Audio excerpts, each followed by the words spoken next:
नमस्कार दोस्तों, मैं रोहित कुमार आप सभी लोगों का directstudy.com पे बहुत बहुत स्वागत करता हूं। आज के क्लास में दोस्तों हम लोग 4 चैप्टर कंप्लीट करेंगे। जी हां, आपको पता होना चाहिए हम लोग एक बहुत ही बेहतरीन सीरीज कर रहे हैं। इसमें आज हम लोग करेंगे कंकाल तंत्र हो गया, ठीक है। साथ में हम लोग करेंगे पाचन तंत्र, पेशी तंत्र और रुधिर परिसंचरण तंत्र। अ, कई सौ क्वेश्चन आज हम लोग करने जा रहे हैं। लगातार 2 घंटा हम आपके बीच अभी रहेंगे। शांति से रहिएगा। टोटल वीडियोस देखने का कोशिश किया, जितना ज़्यादा हो सके क्वेश्चन याद करने का और अपने से जवाब देने का कोशिश करिएगा। स्टेट का आप तैयारी करते हैं तो भी काम आ जाएगा। बीपीएससी 4.0 या 5.0 का तैयारी करते हैं तो गारंटी के साथ ये काम आने वाला है। जी हाँ, 1 क्लास से लेकर 12th क्लास तक का टोटल में आप किसी भी चीज़ का तैयारी करते हैं, आपके लिए रामबाण साबित होने वाला है। तो चैनल सब्सक्राइब करके बेल आइकन प्रेस कर लीजिए ताकि इसका अगला पार्ट जो आने वाला है वो आपको मिल सके। तो चलिए शुरू करते हैं। सेशन स्टार्ट करने से पहले मैं अपने बारे में बता दूं, मेरा नाम दोस्त रोहित कुमार हुआ। और जैसे आप आज एक गवर्नमेंट जॉब की तैयारी के लिए परेशान हैं, वैसे मैं भी परेशान था, लेकिन मैं गवर्नमेंट जॉब ले लिया। और मैं 2009 से ही दोस्त पढ़ा रहा हूं। और मैंने कैसे जॉब लिया मैं आपको धीरे धीरे करके सारी बात समझा दूंगा। और मेरे यहाँ से मैं ही नहीं, बहुत सारे बच्चे अपने ड्रीम जॉब आज कर रहे हैं। जी हाँ, मैं बीएससी कर रखा हूँ, बीएड कर रखा हूँ और एमएससी कंप्लीट कर रखा हूँ। अच्छे से गाइड करूंगा, टेंशन लेने की बात नहीं है। जो भी बात पढ़ाऊंगा ऑथेंटिक पढ़ाऊंगा। मैं इसलिए एक्स्ट्रा बातें चैनल पे नहीं करता हूं क्योंकि मैं जानता हूं कि गवर्नमेंट जॉब में समय का कितना कीमत होता है। कम समय में ज्यादा कंटेंट के लिए आप आते हैं तो वही आपको मिलेगा हमारे चैनल पे। तो चलिए सेशन को देखते हैं। ध्यान दीजिए, मैच कराना है। इसमें आपके सामने सूची 1 है हड्डी और सूची 2 है नाम। तो शुरुआत करते हैं। उरोस्थी जिसको ब्रेस्ट बोन बोलते हैं, तो इसका आंसर हो जाएगा स्टर्नम। ये हो जाएगा ऑप्शन नंबर 4, ठीक है।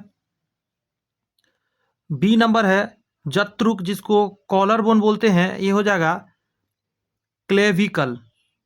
ऑप्शन नंबर ए हो जाएगा इसका, ठीक है। उसके बाद आपको कह रहा है जानू फलक जिसको नी कैप बोलते हैं, तो इसका हो जाएगा पटेला। नेक्स्ट एक बचा आपका स्कंद फलक यानी शोल्डर ब्लेड, इसको बोलते हैं स्कैपुला। याद करिए अभी इसको, एक ऊपर से नीचे है सिर्फ। उरोस्थी जिसको ब्रेस्ट बोन बोलते हैं, इसको हम लोग क्या नाम से जानते हैं, स्टर्नम के नाम से। उसके बाद दूसरा नंबर है आपका जत्रुक जिसको कॉलर बोन बोलते हैं, इसको हम लोग क्या कहते हैं, क्लेविकल। नेक्स्ट है आपका जानुफलक नी कैप जिसको बोलते हैं, इसको हम लोग पटेला के नाम से जानते हैं। नेक्स्ट है आपका स्कंद फलक यानी सोल्जर ब्लेड, इसको हम लोग क्या कहते हैं, स्कैपुला। ध्यान रखिएगा इस चीज़ को।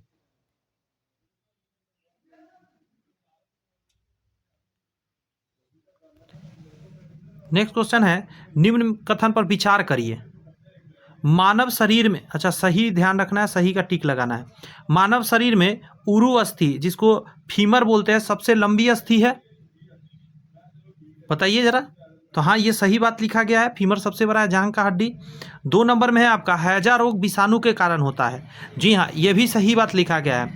हैजा रोग विषाणु के, एक सेकंड, जीवाणु के कारण, विषाणु नहीं, माफ़ी चाहते, गलत पढ़ लिया मैं, जीवाणु के कारण होता है, ये भी ठीक है। नेक्स्ट है एथलीट फुट विषाणु के कारण होता है, जी नहीं, ये कृमि के कारण होता है, कृमि कवक के कारण। ध्यान रखिएगा, एथलीट फुट गलत, यही गलत दिया गया है, ठीक है, इसलिए क्योंकि ये कृमि के कारण होता है। उसको आइए नीचे समझिए। यहाँ कह रहा है कि मानव शरीर में फीमर सबसे लंबी हड्डी है जांघ की। हैजा रोग जीवाणु के कारण होता है, बैक्टीरिया से। और एथलीट फुट जो है कवक यानी फंगस के कारण होता है, ठीक है, ध्यान रखिएगा। नेक्स्ट जो यहाँ पे क्वेश्चन है, मनुष्य में किसका पता लगाने के लिए अस्थि भवन परीक्षण किया जाता है, ठीक है, अस्थि भवन परीक्षण किया जाता है। आपका ऑप्शन है मस्तिष्क क्षमता, नेक्स्ट है ऑप्शन अंतरिम आयु, अंतरिम ऊंचाई, औषधि व्यास। देखिए जरा क्या आंसर आप क्या देंगे, अंतरिम आयु पता करने के लिए, ठीक है, ध्यान रखिएगा। मनुष्य में किसका पता लगाने के लिए अस्थि भवन परीक्षण होता है, तो इसको बोलते हैं अंतरिम आयु। यहाँ लिखा गया है अस्थि भवन यानी ऑक्सीफिकेशन की विधि द्वारा मानव की आयु ज्ञात की जाती है। वैज्ञानिक तथ्यों के आधार पर मानव की कोशिकाएं 25 वर्ष की आयु तक विकास करती है, इसके बाद विकास की प्रक्रिया अवरुद्ध हो जाती है। बात समझे। नेक्स्ट है ऑस्टियोसाइट पाए जाते हैं, ऑस्टियोसाइट पाए जाते हैं, तो आपका आंसर हो जाएगा लसिका में। ऑस्टियोसाइट्स अस्थि में, सॉरी वही तो कहूँ, लस्सी का नहीं होगा। ये जो ऑस्टियोसाइट पाया जाता है ये हड्डी में पाया जाता है, ध्यान रखिएगा। ऑस्टियोसाइट्स अस्थि में पाई जाती है और कहता है इसका इन्हीं कोशिकाओं की सहायता से अस्थि का निर्माण भी हो जाता है। और एक बीमारी का नाम बताता हूँ, ऑस्टियोपोरोसिस। आपने नाम सुना होगा, पूरे शरीर में ऐंठन होने लगता है, दर्द होने लगता है, तो उसी से आप नाम याद भी रख सकते हैं। ऑस्टियोसाइट अस्थि से रिलेटेड वो भी हुआ।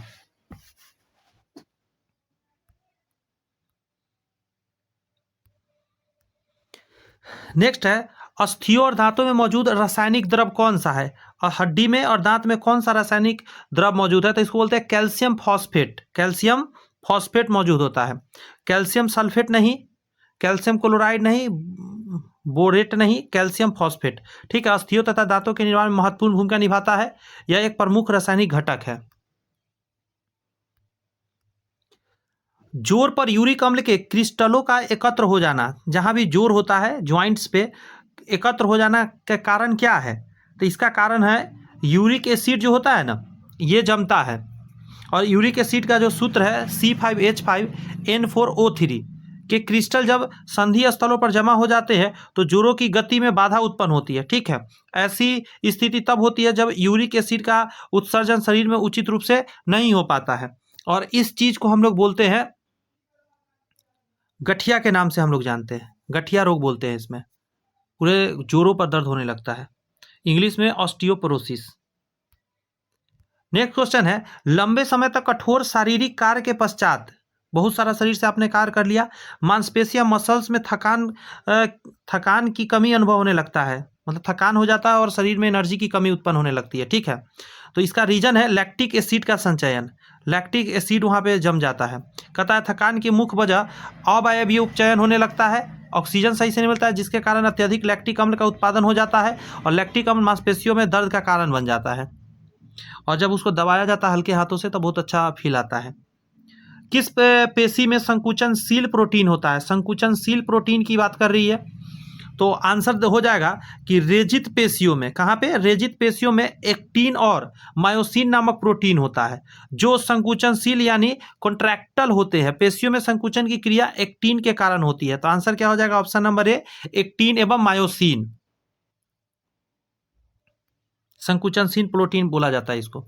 नेक्स्ट आपका हृदय वंचित है। हृदय वंचित है ऐच्छिक पेशी से। हृदय की पेशियां ऐच्छिक नहीं होती है, बात समझ में आया? कहता है अनैच्छिक रूप से काम करती है, ये बिना आराम किए अविरल रूप से कार्य करती है और बहुत लंबे समय तक चलते रहती है। अब मैच द कॉलम है, इसे मैच कराया जाए। मैच कराएंगे जब आप, क्या लिखा गया है? सूची 1 सूची 2 को सुमेलित कीजिए और सूचियों के नीचे दिए गए कूट का प्रयोग करते हुए सही उत्तर का चयन करिए। विटामिन, इसमें से नाम कौन सा है विटामिन का? एंजाइम, ये पूछ रहा है, और हार्मोन्स और प्रोटीन। तो आपको वो पता होगा क्रिएटिन प्रोटीन कहलाता है। क्रिएटिन क्या है? एक तरह का प्रोटीन है, तो प्रोटीन में आप क्रिएटिन को लगा दीजिए। हार्मोन की बात कहते हैं ना, प्रोजेस्टेरॉन महिलाओं में निकलने वाला हार्मोन है, तो प्रोजेस्टेरॉन हार्मोन कहलाएगा। विटामिन की बात करें तो कैरोटीन क्या है? कैरोटीन एक विटामिन है, कैरोटीन। और एंजाइम की बात करें तो पेप्सिन एक एंजाइम है। देख रहे हैं कितना बेहतरीन क्वेश्चन है, VVI क्वेश्चन मानेंगे इसको, ऐसा फंसाने वाला। प्रोटीन क्या है? क्रिएटिन प्रोटीन है। आगे कहता है एंजाइम की बात करें तो पेप्सिन हो जाएगा, हार्मोन की बात करें तो प्रोजेस्टेरॉन हो गया, और विटामिन की बात करें तो कैरोटीन हो गया।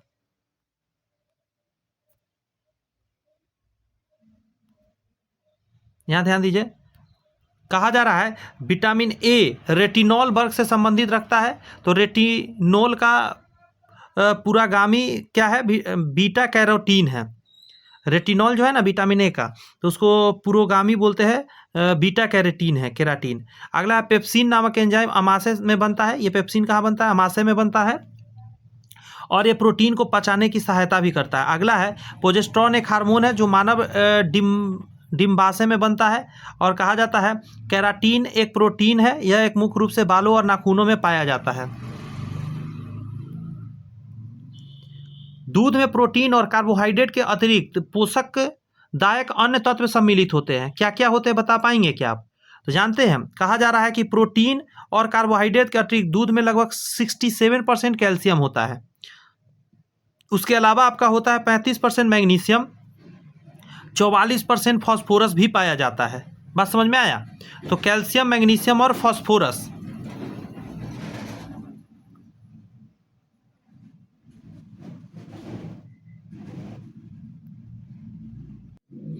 आंसर हो जाएगा आपका बी नंबर। ध्यान रखिएगा इस बात का, लौ नहीं होता है, लौ वाला ऑप्शन हटाना पड़ेगा आपको, तो बी आंसर दीजिएगा। और इसके अलावा देख लीजिए क्या क्या है। 67% कैल्शियम है, 35% मैग्नीशियम और 44% फॉस्फोरस, और कुछ मात्रा में पोटेशियम भी होता है। इसके अलावा विटामिन बी है, थायमीन है, कैल्सीफेरॉल है, कई तरह की चीज़ और भी पाया जाता है। आगे क्वेश्चन है कि मानव गुर्दे में बनने वाला पथरी, पथरी समझ रहे हैं, जो नहीं कहता है शरीर के अंदर पत्थर हो गया है और ऑपरेशन कराना पड़ता है, ये पथरी की बनी होती है, कैल्शियम ऑक्जेलेट का बना होता है, कैल्शियम ऑक्जेलेट। और ये कैसे बनता है उसको समझिए। पथरी में मुख्यतः संघटक क्या क्या होता है? कैल्शियम ऑक्जेलेट होता है 80%, यूरिक अम्ल इसमें रहता है चिपका हुआ 5%, अमीनो अम्ल सिस्टीन पत्थर के रूप में 2% हो जाता है, और मैग्नीशियम और अमोनियम फॉस्फेट जो होता है 13% होता है। टोटल मिलाकर क्या बन जाता है? पत्थल। और जिसको भी पत्थल का शिकायत होता है उसको सबसे पहले डॉक्टर कहता है कि आप पालक छोड़ दो और बीज वाला टमाटर वगैरह बीज वाला चीज़ सब छोड़ दो। जी हाँ, जी हाँ, जी हाँ।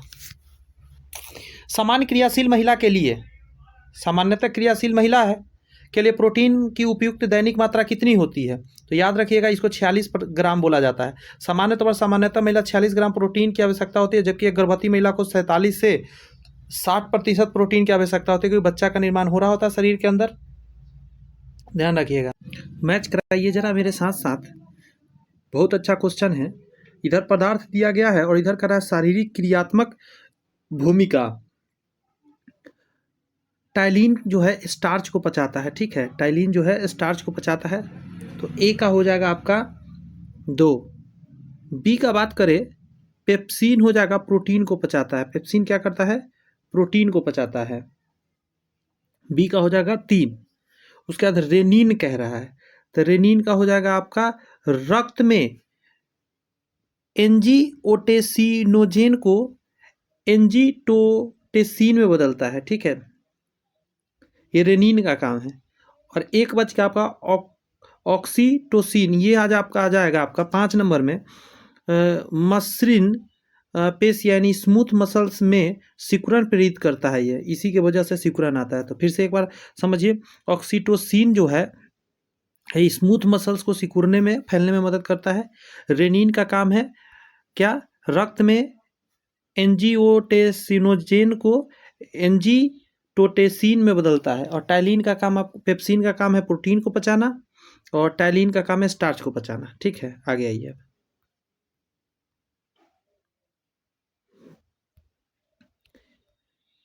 यहाँ दिया जा रहा है, कथन एक है कि मानव आहार में ग्लाइसिन, ठीक है, क्या? ग्लाइसिन, सेरीन और टाइरोसिन अनिवार्य रूप से शामिल होने चाहिए खाना में। ऐसा क्यों? कारण में क्या सही बात लिखा गया है, देखते हैं। कर अनिवार्य अमीनो अम्ल मानव शरीर में संश्लेषित नहीं किए जा सकते हैं। जो अमीनो अम्ल है जो जरूरत का, वो मानव शरीर में संश्लेषित नहीं किए जा सकते।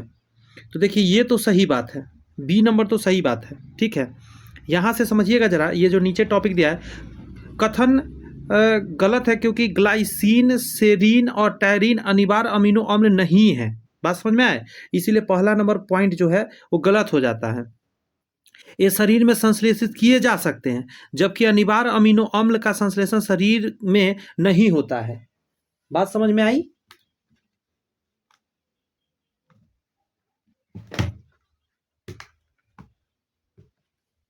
जी सर, समझ में आ गई बात। तो चलिए पॉइंट नंबर आगे बढ़ाया जाए। यहां कह रहा है कि सामान्य मानव के संदर्भ में निम्न कथनों पर विचार करिए। कोई सामान्य मानव है और सही कथन के बारे में कह रहा है, बताना है। तो सबसे पहले कहता है HCl की मौजूदगी की अनुक्रिया के रूप में ग्रहणी से सिक्रेटिन उत्पन्न होता है। तो पहला तो सही हो गया। 2 नंबर में कह रहा है बसीय अम्लों की मौजूदगी की अनुक्रिया के रूप में क्षुद्रांत में एंटेरोगेस्टोन उत्पन्न हो जाता है। तो इसमें दोनों पॉइंट सही है आपका। अब इस चीज़ को यहाँ से डिटेल समझिए। पेप्सिन की क्रियाशीलता के लिए HCl का स्त्राव माहौल बनाने के अतिरिक्त लगभग सभी जीवाणुओं का नाश करने में, पाचन में सहायक है, क्योंकि हम लोग खाते हैं उसमें बहुत सारा जीवाणु होता है। जब भोजन ग्रहणी में पहुंचता है तो सिक्रेटीन का स्राव होता है, जो अग्नाशय से निकलने वाले अकार्बनिक लवणों की मात्रा को संतुलित करता है। और अगला टॉपिक है एंटेरोगेस्ट्रॉन का उत्पादन छोटी आंत में होता है। क्लियर है बात? तो यहाँ भी तो वही कहा था, छोटी आंत में एंटेरोएस्ट्रेगोन बनता है, तो ये दोनों पॉइंट सही था। नेक्स्ट टॉपिक आपका सामने है कथन ए में, हमारे आहार के सभी प्रोटीन का पाचन केवल क्षुद्रांत में होता है। मतलब केवल शब्द लगा है इसलिए फोकस करिएगा, गलत और सही समझना होता है। केवल शब्द बहुत खतरनाक होता है, क्योंकि प्रोटीन ऐसा नहीं है कि सिर्फ छोटी आंत में ही पचेगा, केवल नहीं रहता तो चल सकता है। आगे कहा जाता है कथन में, कारण में कहा जा रहा है, अग्नाशय से प्रोटीन का पाचन करने वाली एंजाइम को क्षुद्रांत में जोड़ा जाता है। बात समझ में आया? अब यहाँ पर ही आपको सारी बात क्लियर होगा। कह रहा है जो कथन जो है वो गलत है, तथ्य गलत है, क्योंकि प्रोटीन का पाचन पेट और छोटी आंत में होता है, दोनों जगह। किंतु कारण सही है, क्योंकि प्रोटीन पचाने वाले एंजाइम अग्नाशय से स्रावित होकर सीधे छोटी आंत में जाती है। तो बात समझ में आई? अग्नाशय से प्रोटीन का पाचन करने वाले एंजाइम क्षुद्रांत में छोड़ा जाता है, मतलब पहुंचाया जाता है। और पहला गलत हो गया क्योंकि केवल शब्द लग गया था। मानव शरीर से संबंधित निम्नलिखित कथनों पर विचार करिए और सही बताना है, इसका भी फोकस करिएगा। तो सबसे पहले कह रहा है पित्त वाहिनी अमाशय में अपनी अंतर वस्तुएं मोचित करता है। दूसरा कह रहा है कि अग्नाशयी वाहिनी ग्रहणी यानी ड्यूडेनम में अपनी स्राव वस्तुएं मोचित करता है। तो इसका आंसर आप देंगे कि पित्त वाहिनी एवं अग्नाशय वाहिनी दोनों ही अपनी अंतर वस्तुएं ग्रहणी में अब मुक्त करती है। ठीक है, तो यहाँ तो ग्रहणी दिया गया है अग्नाशय द्वारा, लेकिन ऊपर में जो था पित्तवाहिनी पित्ताशय में अपनी वस्तुएं डालता है, तो अमाशय में अपनी वस्तु डालता है, तो ये गलत हो गया। यहाँ ग्रहणी डालना चाहिए था। ठीक है, तो पहला गलत हो गया, दूसरा सही हो गया, इसी वजह से। अंडरस्टैंड? मानव शरीर में पुच्छ कौन सी रचना से संलग्न होता है? बात समझ में आई? तो आपका आंसर होगा बड़ी आंत। ठीक है, आंसर क्या हो जाएगा? बृहत आंत। कह रहा है मानव शरीर में पुच्छ बड़ी आंत से के पहले हिस्से में स्थित होता है। आज के मानव में पुच्छ कोई कार्य नहीं करता है। नेक्स्ट आपका क्वेश्चन है कि मानव शरीर में क्षुद्रांत के मतलब छोटी आंत के 3 संरचनात्मक भागों की लंबाई कौन सा सही ह्रासवान क्रम में, मतलब घटते क्रम में आपको बताना है। तो क्षुद्रांत यानी छोटी आंत की लंबाई का सही जो अवरोही क्रम है, घटते क्रम में सबसे बड़ा जो है शेषात्र है, उसके बाद मध्यात्र है, फिर ग्रहणी है। ये इसका सीक्वेंस है, शेषात्र, मध्यात्र और ग्रहणी। मध्यात्र तो बीच में ही रहता है, ग्रहणी आगे वाला पीछे चला गया है और पीछे वाला शुरू में आ गया है।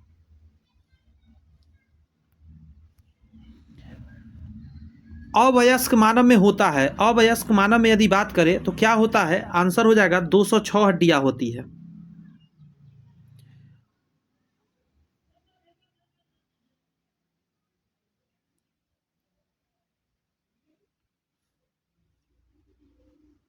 ये तो गड़बड़ दिया हुआ है जी, एक सेकंड रुक जाइएगा।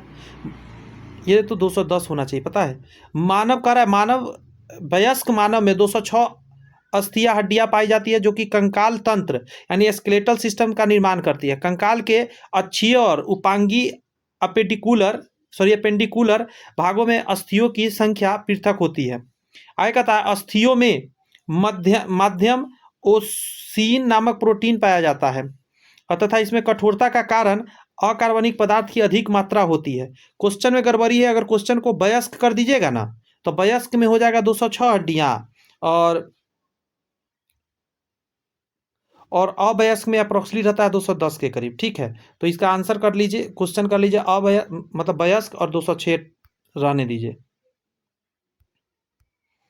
निम्नलिखित में से कौन सा मानव शरीर का सबसे छोटी हड्डी है? सबसे छोटी है तो आंसर क्या हो जाएगा? कान का हड्डी।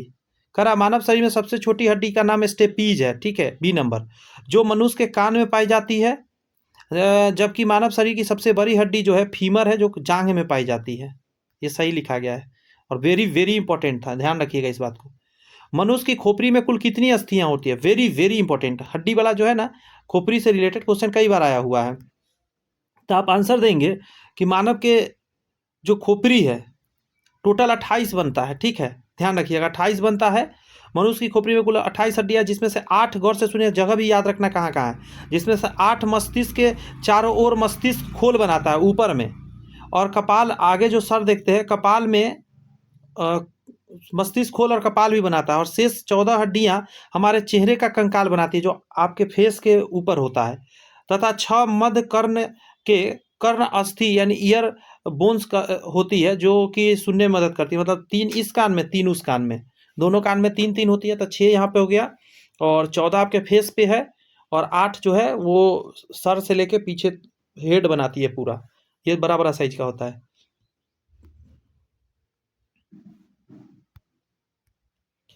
निम्नलिखित में से कौन सा पौष्टिक तत्व अस्थि एवं दांतों के निर्माण एवं मजबूती के लिए आवश्यक नहीं है, जरूरत नहीं है, सो बोल रहा है, तो आयोडीन हो जाएगा। कैल्शियम हो गया, फास्फोरस है, फ्लोरीन है।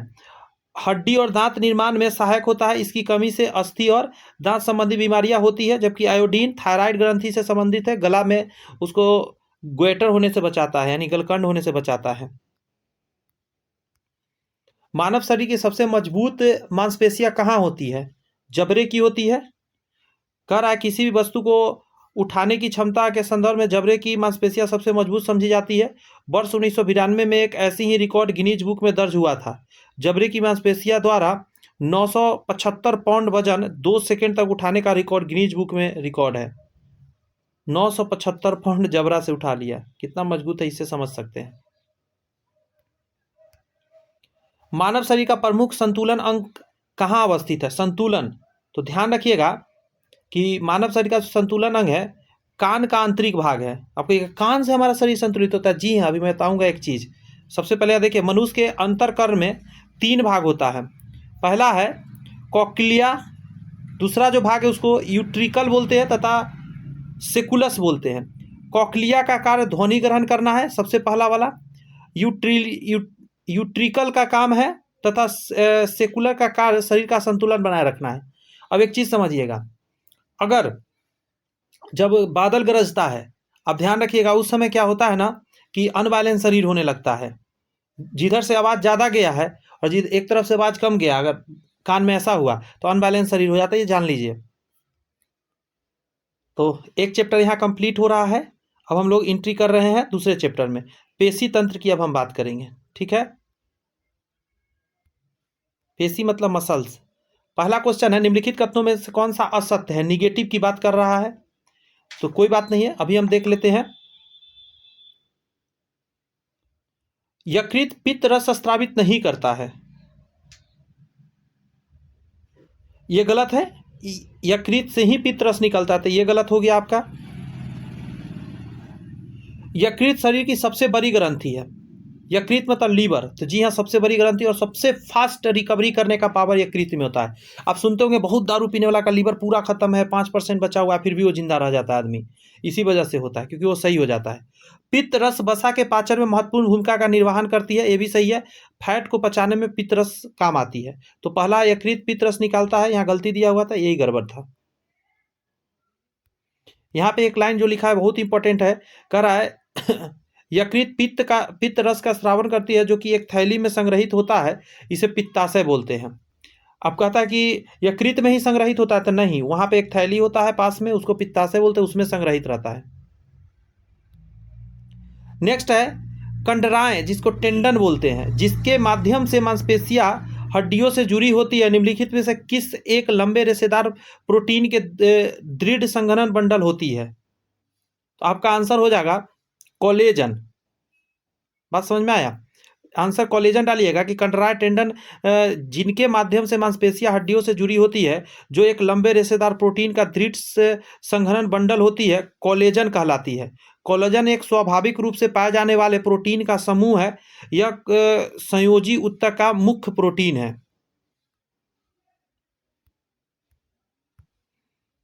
मेलानिन एक प्राकृतिक वर्णक है जो मानव त्वचा, बाल और परितारिका आइरिस को रंग प्रदान करता है। यह किससे सुरक्षा प्रदान करता है? तो आपका आंसर हो जाए पराबैंगनी विकिरण से। किससे? पराबैंगनी विकिरण से सुरक्षा प्रदान करता है। त्वचा का रंग मेलानिन नामक वर्णक द्वारा निर्धारित किया जाता है। मेलानिन की प्राकृतिक वर्णक है जो कि मानव त्वचा, बाल और परितारिका आइरिस को रंग प्रदान करता है। यह सूर्य से आने वाले हानिकारक पराबैंगनी विकिरण को सुरक्षा देता है। शरीर में मौजूद मेलेनोसाइट्स नामक कोशिकाएं सूर्य की किरणों से संपर्क में आते ही मेलानिन बनाना शुरू कर देता है। इसलिए आप देखेंगे जो भी व्यक्ति थोड़ा काला होता है, सांवला होता है, उसको कहा जाता है कि सनस्क्रीन लगा के जाओ, तो धूपा के असर से और मेलानिन बनेगा, तो धूपा में जाने से वो बचना चाहता है। और उसको नया बीमारी पैदा होगा, जानते हैं, धूपा में नहीं जाने से उसको हो जाएगा प्रॉब्लम विटामिन डी की कमी, तो उसके लिए विटामिन डी का स्रोत अलग से लेना पड़ेगा। निम्नलिखित उत्तक प्रकार में से किस में संकुचनशील प्रोटीन होते हैं? संकुचनशील पेशी में होता है, ये छोटा बड़ा हो सकता है। संकुचनशील प्रोटीन गति तथा चालन के लिए मांसपेशियों का संकुचन करता है। यह पेशी उत्तक में पाया जाता है। अंडरस्टैंड? बहुत ही बेहतरीन सीरीज है। आप कितना इसको बड़ा स्तर से सोच रहे हैं मुझे नहीं पता, लेकिन ये क्वेश्चन मुझे पता है कि कितने एग्जाम के लिए PYQ ये सारे क्वेश्चन है, इंपॉर्टेंट है। बात समझ में आई? अगर आप पूरी वीडियोज नहीं देखते हैं, थोड़ा बहुत देखते हैं, तो बहुत बड़ा गलती करते हैं। बस इतना ही कहूँगा, इन चीज़ों को हल्के में ना लें, दिल से ले और अच्छे से पढ़ें। मैमेलियन हृदय पेशीजनक है और यह तंत्रिका द्वारा नियंत्रित होता है। हृदय स्पंदन कहाँ से आरंभ होता है? तो आंसर हो जाएगा, ये होता है SA नोड से, यानी कि कोटरालिंद नोड्स बोलते हैं इसको। स्तनधारियों के हृदय में शिरा आलिंद से स्पंदन आरंभ होता है, इसे कोटरालिंद नोड SA नोड कहा जाता है। यह हृदय के लिए पेसमेकर का कार्य करता है। यही खराब होता है तो पेसमेकर लगाया जाता है लोगों को। आगे कहा जा रहा है, प्राणियों में निम्नलिखित में से किस प्रकार का संयोजी उत्तक वसा संग्रहित होती है? उत्तकों में वसा रहता है, तो आंसर हो जाएगा आपका एडिपोज टिश्यू, एडिपोसाइट। एडिपोसाइट एक जंतु कोशिका है जिसका मुख्य कार्य संयोजी उत्तक में ट्राइएल्साइराइड्स यानी वसा का भंडारण करना है। ट्राइएल्साइराइड्स। यहाँ पे एक और चैप्टर कंप्लीट हुआ। अब हम लोग नेक्स्ट चैप्टर पे आ रहे हैं, पाचन तंत्र। अंडरस्टैंड? Yes sir. देखिए, पाचन तंत्र कह रहा है मानव तंत्र में निम्नलिखित में से कौन सा एक पाचक एंजाइम नहीं है? पाचक एंजाइम नहीं है पाचन तंत्र में। थोड़ा देर पहले ऐसा गया था, गैस्ट्रीन नहीं है। गैस्ट्रीन हार्मोन आमाशय में पाचन क्रिया वाले एंजाइमों को उद्दीपित करता है। ट्रिप्सिन, पेप्सिन, टाइलिन सभी पाचक एंजाइम है। ट्रिप्सिन, पेप्सिन, टाइलिन सभी पाचक एंजाइम है, और गैस्ट्रीन जो है ये पाचक एंजाइम्स नहीं है।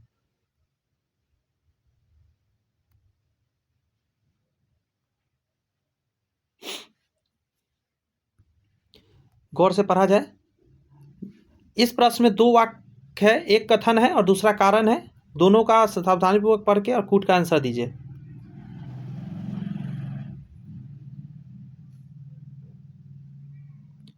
जूम कर दिया ताकि अच्छे से दिखे। कह रहा है मानव शरीर में यकृत वसा के पाचन में महत्वपूर्ण भूमिका निभाता है।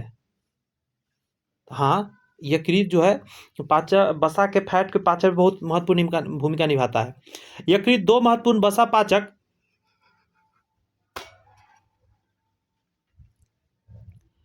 एंजाइम उत्पन्न करता है। ये गलत है, ठीक है।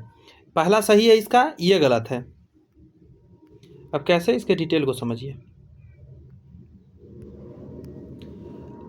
कह रहा है मानव शरीर में यकृत सबसे बड़ी और भारी ग्रंथि है, 1.5 kg है तकरीबन। यकृत का मुख्य कार्य पित्त रस स्रावित करना है और वसा युक्त भोजन को पचाने में महत्वपूर्ण योगदान देना है, ठीक है। नेक्स्ट है, निम्नलिखित में से किस पदार्थ में एक ही मात्रा में अधिकतम कैलोरी मान विद्यमान है? तो आंसर हो जाएगा, जो फैट होगा मक्खन में सबसे ज़्यादा होगा, तो वही करा सेब, पनीर, चीनी, इन सभी के तुलना में कैलोरी अधिकतम अगर देखा जाए तो फैट में होगा।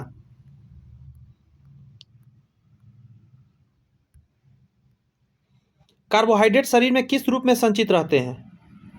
तो ग्लाइकोजेन के रूप में रहते हैं। कार्बोहाइड्रेट शरीर में यकृत द्वारा संचित किया जाता है, लीवर द्वारा। यह ग्लाइकोजेन के रूप में रहता है। जब मनुष्य उपवास की स्थिति में रहता है तो यह संचित कार्बोहाइड्रेट यानी ग्लाइकोजेन शरीर की आवश्यक ऊर्जा को देते रहता है। प्रोटीन किससे पचते हैं? प्रोटीन पचाने वाला कौन है? तो प्रोटीन जो है प्रोटेएज से पचता है। कहा जा रहा है यहाँ देखिए, प्रोटीन प्रोटीएस, पेप्सिन एवं ट्रिप्सिन एंजाइमों की क्रिया से तथा वसा का पाचन लाइपेज द्वारा होता है।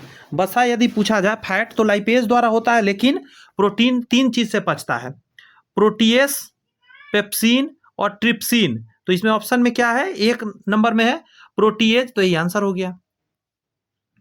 आगे कह रहा है कि पीलिया रोग किससे प्रभावित करता है? तो पीलिया रोग किसे प्रभावित करता है शरीर में? तो आंसर होगा यकृत को ही करता है।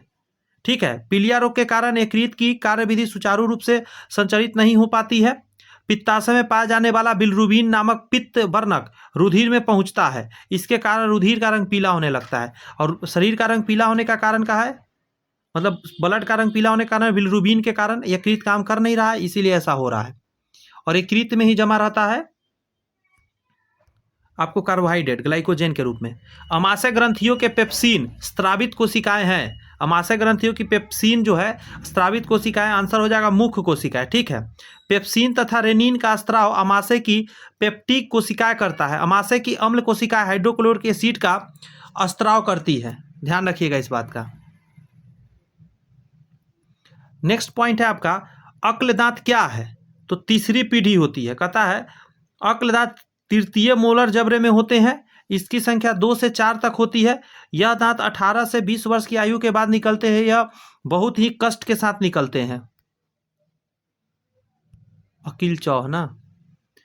ओडोंटोलॉजी विज्ञान की एक शाखा है, ठीक है, उसका संबंध किसके अध्ययन से है?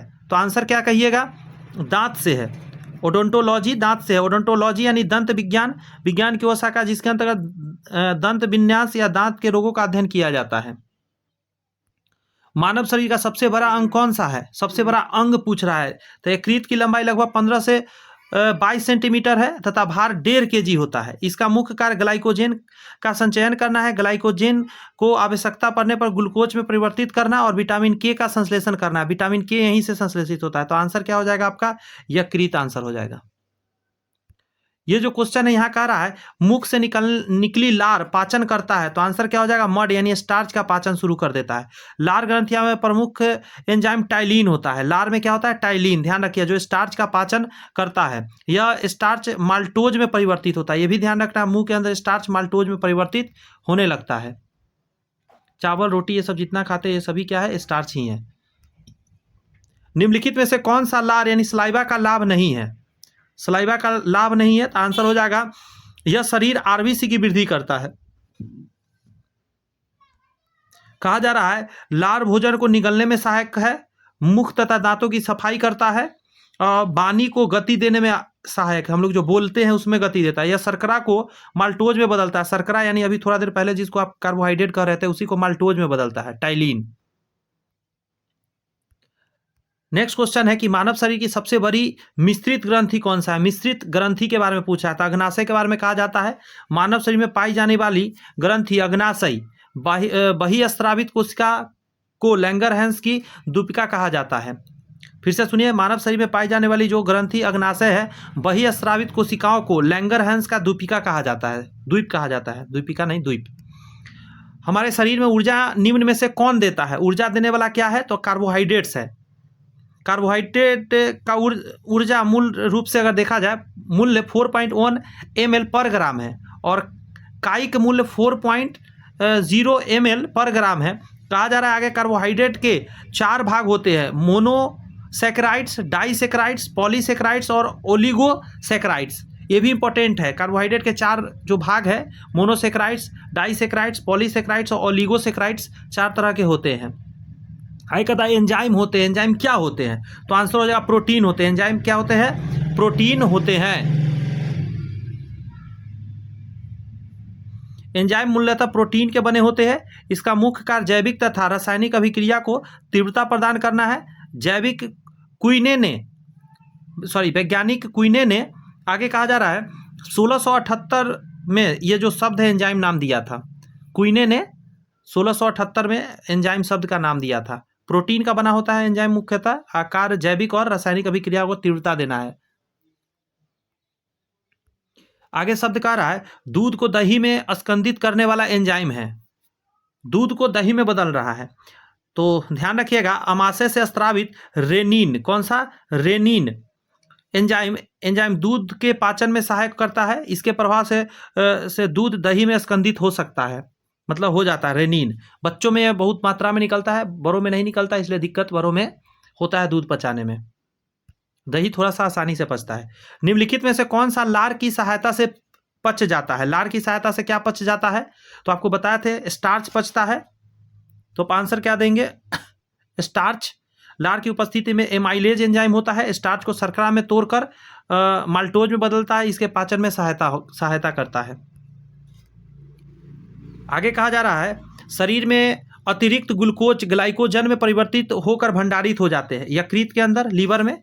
मानव शरीर की सबसे बड़ी ग्रंथि यकृत है, जिसका मुख्य कार्य रक्त में उपस्थित अतिरिक्त ग्लूकोज को ग्लाइकोजेन के रूप में परिवर्तित करके संचित रखता है। आवश्यकता अनुसार यह ग्लाइकोजेन ग्लूकोज में बदलकर शरीर को ऊर्जा प्रदान करता है। इस प्रकार यकृत अतिरिक्त शर्करा और ऊर्जा को सामंजस्य बनाए रखता है। यकृत एवं मांसपेशियां में ऊर्जा जमा रहता है ग्लाइकोजेन के रूप में, बताया है कई बार। ये ऊपर में भी है, देखिए ऊपर में भी, यहां भी देखिए ग्लाइकोजेन के रूप में। डिटेल समझिए जरा। शरीर की कोशिकाओं को कार्य करने के लिए ऊर्जा की आवश्यकता होती है, राइट। ऊर्जा शुगर वसा प्रोटीन की रासायनिक क्रियाओं से प्राप्त होती है। शुगर शरीर में ग्लूकोज में परिवर्तित हो जाती है, जो एक सरल शर्करा है। अवशोषित होकर रक्त के विभिन्न अंगों ऊतकों में पहुंच जाती है। यकृत मांसपेशियों में मुख्यतः ग्लूकोज ऊर्जा ग्लाइकोजेन के रूप में संचित रहती है। पित्ताशय में उपस्थित पत्थर निम्नलिखित में से किसका पाचन प्रभावित करता है? तो 20 का आप आंसर देंगे वसा का। पित्ताशय कृत में पित्त का जो भंडार करता है, पित्ताशय के अंदर पित्त अवयवों के संघनन से बना हुआ यकृत जमाव ही पित्त की पथरी है। पित्त की पथरी वसा युक्त भोजन के पाचन में समस्या उत्पन्न कर सकती है।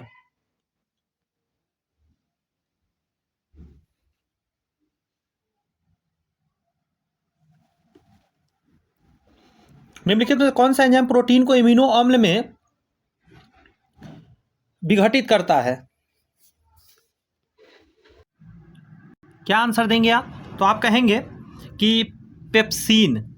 प्रोटीन का पाचन आमाशय स्टमक में प्रारंभ होता है, अच्छी बात है, ये तो हम लोग जानते हैं। आमाशय में पेप्सिन नामक एंजाइम प्रोटीन के छोटे पॉलीपेप्टाइड्स, स्मॉल पॉलीपेप्टाइड्स, उसके घटक एमिनो अम्लों में विघटित करता है। याद रखिएगा इस छोटी सी बात को, जो कि काम की बातें हैं। निम्न में से कौन सा आहार मानव शरीर में नए ऊतकों की वृद्धि के लिए पोषक तत्व प्रदान करता है? भोजन है, लेकिन नए ऊतक को, तो हमेशा ध्यान रखिएगा, दिमाग लगाइए, जहां से प्रोटीन आएगा वही ऊतक को वृद्धि करेगा। तो आंसर क्या हो जाएगा? पनीर। पनीर मानव शरीर में नए ऊतकों, सोयाबीन रहता वो आंसर हो जाता, दाल रहता वो आंसर हो जाता, वृद्धि के लिए पोषक तत्व प्रदान करता है। यह एक झागदार, मुलायम एवं विभिन्न स्वाद वाला पदार्थ है, जिसे दूध से विरोध जीवाणुओं लैक्टोबैसिलस लैक्टस और ल्यूकोनोस्टोक सिट्रोबोरम द्वारा किण्वन से तैयार किया जाता है। नेक्स्ट है, निम्नलिखित में से यौगिकों के किस समूह को सहायक आहार कारक कहा जाता है? अंडरस्टैंड। तो विटामिन हो गया। विटामिन एक ऐसा यौगिक है जो सहायक आहार कारक के रूप में जाना जाता है। इस विचार को स्पष्ट करने वाले पहले वैज्ञानिक थे Frederick Gowland Hopkins. Frederick Gowland Hopkins थे, इन्होंने ही सबसे पहले ये चीजें बताई थी। नेक्स्ट प्रश्न आपके सामने है, निम्न पर विचार करिए और कह रहा है ये गुण किसका है? तो पहला कह रहा है मानव शरीर की दूसरी सबसे बड़ी ग्रंथि है, पहली नहीं, वरना यकृत आप मारते। एक सेकंड रुक जाइए, हाँ यकृत मारते। दूसरा नंबर कह रहा है इसका रस एक विशेष प्रकार की कोशिकाओं से स्रावित होता है तथा क्षारीय होता है। अब इससे क्लियर होगा आपका, क्षारीय है, एसिडिक नहीं है। आगे कहता है इसके रस को पूर्ण पाचक रस कहा जाता है, पूर्ण पाचक रस। ये हो जाएगा आपका अग्नाशय के बारे में सारी बातें हैं। यहाँ क्या लिखा गया उसको पढ़िए। यकृत मानव शरीर का सबसे बड़ी ग्रंथि है, जबकि अग्नाशय दूसरी सबसे बड़ी ग्रंथि है। अग्नाशय से अग्नाशयी रस स्रावित होता है जो क्षारीय होता है। इसके रस को पूर्ण पाचक रस के रूप में हम लोग जानते हैं। 25 नंबर कह रहा है यकृत रोग हेपेटाइटिस बी का कारक होता है। तो इसका कारण पूछ रहा है हेपेटाइटिस बी का कारक क्या है? तो पहली नंबर बात वायरस होता है। एक चीज ध्यान रखिएगा। तो जीवाणु और प्लेटिहेलमिन्थेज को हटा दीजिए, तो आंसर क्या होगा? एक है वायरस आरएनए, एक वायरस है डीएनए। आपको पता होना आरएनए जो है वो पौधा से संबंधित है और डीएनए जो है मनुष्य से या कोई भी जीव से संबंधित है। तो डीएनए आंसर हो जाएगा। डीएनए वायरस से होता है। यकृत रोग हेपेटाइटिस बी का कारण है डीएनए वायरस। यहाँ पे इस चीज को क्लियर किया गया है कि hepatitis B virus hepatitis DNA virus के कारण लीवर में सूजन और जलन पैदा करता है। ठीक है, किस सूक्ष्म जीव के द्वारा हेपेटाइटिस बी की बीमारी होती है? हेपेटाइटिस बी की बीमारी पूछ रहा है, सूक्ष्म जीव पूछ रहा है। अब आइए, वायरस से होगा, थोड़ा देर पहले बताया। कह रहा है हेपेटाइटिस बी एक संक्रमण रोग है जो हेपेटाइटिस बी यानी एचबीवी नामक वायरस के कारण होता है। इस व्याधि के कारण यकृत लीवर में सूजन और जलन पैदा होता है। Hepatitis B virus hepatitis A virus परिवार का ही सदस्य है, कहीं अलग से नहीं आया है, उसी का सदस्य है, बस रोग अलग अलग तरीका का होता है। एचआईवी द्वारा होने वाला रोग है तो इसको बोलते हैं एड्स। एचआईवी का फुल फॉर्म भी पूछा जाता है एग्जाम में, ह्यूमन इम्यूनो डिफेंसिव सिंड्रोम द्वारा अत्यंत घातक रोग एड्स होता है। एड्स का पूरा रूप एक्वायर्ड इम्यूनो डिफेंसिव सिंड्रोम है, जिसका अर्थ है शरीर की रोग प्रतिरोधक क्षमता को ही छीन कर देना है, कमजोर कर देना। सर्वप्रथम रोग, गौर से सुन लीजिए, एग्जाम में आया हुआ है, 1981 में मध्य अमेरिका में प्रकट हुआ था, किंतु आज यह अनेक देशों में फैल चुका है। T4 लिम्फोसाइट्स फर्स्ट की प्रमुख पोषक या लक्षण कोशिकाएं होस्ट और टारगेट सेल होती है। मतलब सबसे पहले देखिए T4 लिम्फोसाइट है जो रोगों से लड़ती है, इसी को जाके वो अटैक कर देता है, ये कमजोर पड़ जाता है। इस वजह से हमको कोई बीमारी तो नहीं होता है एचआईवी में, लेकिन शरीर किसी भी रोग से लड़ नहीं पाता। एक छोटा से छोटा बीमारी हो जाएगा ना, छूटेगा ही नहीं। और एड्स के मरीज के शरीर पर घाव रहेगा ही रहेगा। कट भी छोटा सा लग गया ना तो वो कभी नहीं छूटेगा उसका जल्दी। मानव शरीर का एकमात्र अंग जो पुनः विकसित हो सकता है वो आपका है लीवर, जिगर, तिल्ली, सॉरी तिल्ली नहीं, माफी चाहते, जिगर लीवर है जो 1.5 kg वाला है, यही सबसे ज्यादा विकसित होता है। कहता है यकृत लीवर मानव शरीर में पाई जाने वाली सबसे बड़ी पाचक ग्रंथि है। यह पित्त का निर्माण करती है, यह पित्ताशय में जमा रहता है। यह मानव शरीर का एकमात्र अंग है जो पुनः विकसित और पुनः सृजित हो सकता है। इसका कार्य ग्लूकोज को बनाने वाले ग्लाइकोजेन के रूप में संग्रहित करके रखता है। उपवास के दिनों में यही काम आता है। आमतौर पर भोजन किस में पचता है, कहाँ पचता है? तो आंसर हो जाएगा छोटी आंत में मेनली पचता है। क्षुद्रांत, छोटी आंत में लगभग 7 मीटर लंबी एक नली है जो अमाशय से प्रारंभ होकर बड़ी आंत तक जाकर समाप्त होती है। भोजन का पाचन अवशोषण छोटी आंत में ही होता है। क्वेश्चन नंबर डी, निम्नलिखित में से कौन सा एक यकृत का कार्य नहीं है? यकृत का कार्य नहीं है तो ये लास्ट वाला भूल जाइए और सब पढ़िए, सब यकृत का कार्य पढ़िए। पहला कहता है यकृत प्रोटीन की अधिकतम मात्रा को कार्बोहाइड्रेट में बदल देता है, ये सही बात है। आगे कहता है यकृत ग्लाइकोजेन का निर्माण एवं संचयन दोनों कार्य नहीं करता है। हाँ, तो निर्माण और संचयन दोनों कार्य नहीं करता, संचयन करता है, निर्माण नहीं करता है। यकृत से स्रावित होने वाले पीले रंग का क्षारीय द्रव पित्त कहलाता है। Very good. मनुष्य में प्रतिदिन लगभग 700 ml से 1000 ml पित्त निकलता है, 1 kg तक पित्त निकलता है हमारे शरीर से। उसका डिटेल यहाँ से समझ लीजिए। और भी कर रहा है यकृत मानव शरीर का सबसे बड़ी ग्रंथि है जो उदर गुहा के ऊपरी भाग में दाहिनी ओर स्थित रहता है। ठीक है, यकृत प्रोटीन पाचन में सक्रिय रूप से भाग लेता है।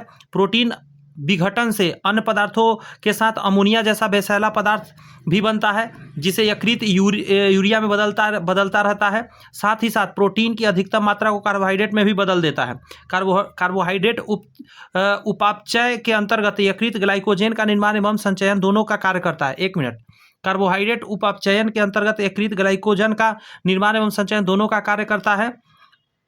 1 सेकेंड, तो एक चीज अगर निर्माण भी करता है,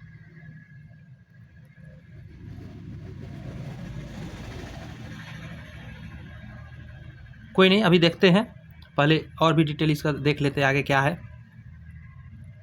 आगे कहता है कार्बोहाइड्रेट उपापचय के अंतर्गत यकृत ग्लाइकोजेन का निर्माण और संचयन दोनों का कार्य करता है।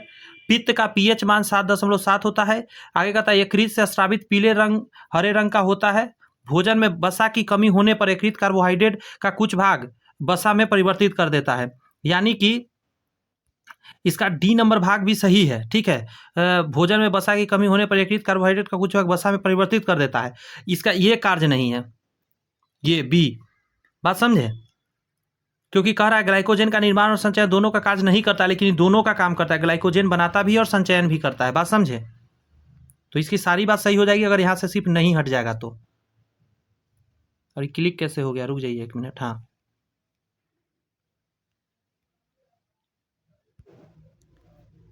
नेक्स्ट पॉइंट में है, निम्नलिखित कथन पर विचार करिए और सही बताना है। अमाशय में उपस्थित पेप्सिन एंजाइम प्रोटीन का पाचन करता है। तो थोड़ा देर पहले देखे थे, ये सही बात लिखा गया है। आगे कहता है बच्चों के अमाशय में हाइड्रोक्लोरिक अम्ल उपस्थित रहता है जो दूध को दही में बदलता है। हाइड्रोक्लोरिक अम्ल तो नहीं बदलता है। यहाँ देखिएगा, बच्चों के अमाशय में रेनिन एंजाइम रहता है। जी हाँ, रेनिन पाया जाता है, जबकि वयस्कों में हाइड्रोक्लोरिक अम्ल का निर्माण होने लगता है। अमाशय में उपस्थित रेनिन एंजाइम दूध को दही में बदलता है। तो इसका 2 नंबर गलत हो जाएगा, पहला सही हो जाएगा। अमाशय से बाहर आने वाले अम्लीय अर्धपाचित खाद्य का उदासीनीकरण किसके द्वारा किया जाता है? तो आंसर हो जाएगा आपका पित्त रस के द्वारा किया जाता है। ठीक है, अमाशय में अर्धपाचन भोजन काइम कहलाता है, अर्धपाचित भोजन काइम कहलाता है। और अमाशय से काइम जो है ग्रहण यानी डेडूना में पहुंचता है। आगे कहता है यहाँ से सर्वप्रथम यह यकृत से निकलने वाले पित्त रस यानी बाइल से मिलता है, जिससे कई एंजाइम नहीं पाया जाता, इसमें एंजाइम नहीं पाया जाता। यह काइम को अम्लीय प्रकृति की को परिवर्तित करता है। अगला स्टेप कर रहा है, निम्नलिखित में से कौन सा कथन सही है? यूरिया फेफड़े और वृक्क में उत्पन्न होता है। यूरिया के बारे में कहता है यूरिया यकृत लीवर में उत्पन्न होता है। सॉरी, माफ़ी चाहते हैं, मैं क्या बोल दिया, 1 सेकंड रुक जाइए। सॉरी कह रहा है कि निम्नलिखित में कौन सा कथन सही है? पहला कह रहा है यूरिया यकृत में उत्पन्न होता है। यहाँ गलती प्रिंट हो गया है, यहाँ में होगा में उत्पन्न होता है। तो हाँ, ये तो सही है, यकृत में ही उत्पन्न होता है। रुधिर में उत्पन्न होता है? नहीं, रुधिर में नहीं। यूरिया स्टार्च में पाचन नहीं होता, फेफड़ा में नहीं। आंसर हो जाएगा यूरिया यकृत यानी लीवर में उत्पन्न होता है और अमीनो अम्ल का मेटाबॉलिक उप उत्पादित है। यह अमीनो अम्ल से ही बनता है, से कहने का मतलब। नेक्स्ट टॉपिक है आपका, मानवों में जठर का छोटी आंत में खुलने वाला मुख क्या कहलाता है? मानवों में जठर का छोटी आंत में खुलने वाला मुख क्या कहलाता है? तो इसे हम लोग क्या कहते हैं? पाइलोरस। जठर 2 भागों में बटा होता है, फंडिक और पाइलोरिक। जठर पाइलोरिक बाल्ब द्वारा छोटी आंत में खुलता है। नेक्स्ट है कि गो पशु में घास और चारे में उपस्थित सेल्यूलोज को पचाने की क्षमता होती है जिसे वे खाते हैं। इस योग्यता का श्रेय किसे है? तो एक जीवाणु को जाता है। ठीक है, गांव पशुओं के पाचन संस्थान से सेल्यूलोज का पाचन करने वाले एंजाइम सेल्यूलोज का स्रवण नहीं होता है। इसकी छोटी आंत में सेल्यूलोज निम्नीकरण जीवाणु उपस्थित होते हैं। बात समझ में आया? सेल्यूलोज निम्नीकरण जीवाणु उपस्थित होता है, यही क्या करता है इसके द्वारा सनी,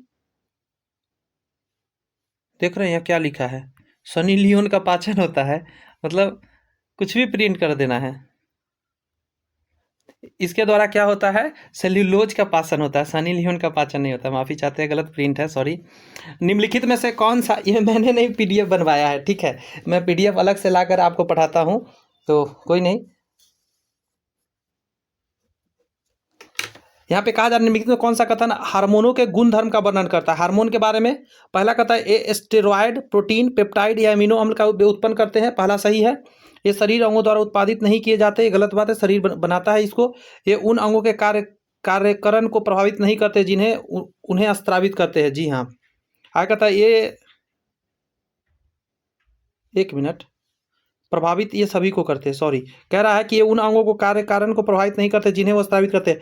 एंजाइम है, बात समझ में आ रहा है? सॉरी, हार्मोन है, तो हार्मोन जिससे उत्पादित होता है उसके लिए भी तो वो काम करेगा, तो ये गलत है, ये गलत है। 4 कह रहा है ये सह एंजाइमों की तरह कार्य करते हैं और एंजाइमों को उसके का प्रकार में सहायता करते हैं।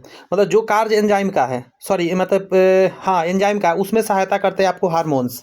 और हार्मोन्स डायरेक्ट ब्लड में निकलते हैं, एंजाइम जो होते हैं बाह्य स्रावित होते हैं, ध्यान रखिएगा। देखिए यहाँ उसी चीज़ को लिखा भी है कि हार्मोन का स्रावन अंतःस्रावी ग्रंथियों द्वारा होता है, यह एंजाइम की तरह कार्य नहीं करते हैं। आगे कहता है ऑटोक्राइन ग्रंथियों के द्वारा इस तरह का स्रावित हार्मोन नहीं इन्हीं ग्रंथियों पर प्रभाव डालते हैं तथा पैराक्राइन हार्मोन अन्य अंगों पर प्रभाव डालते हैं।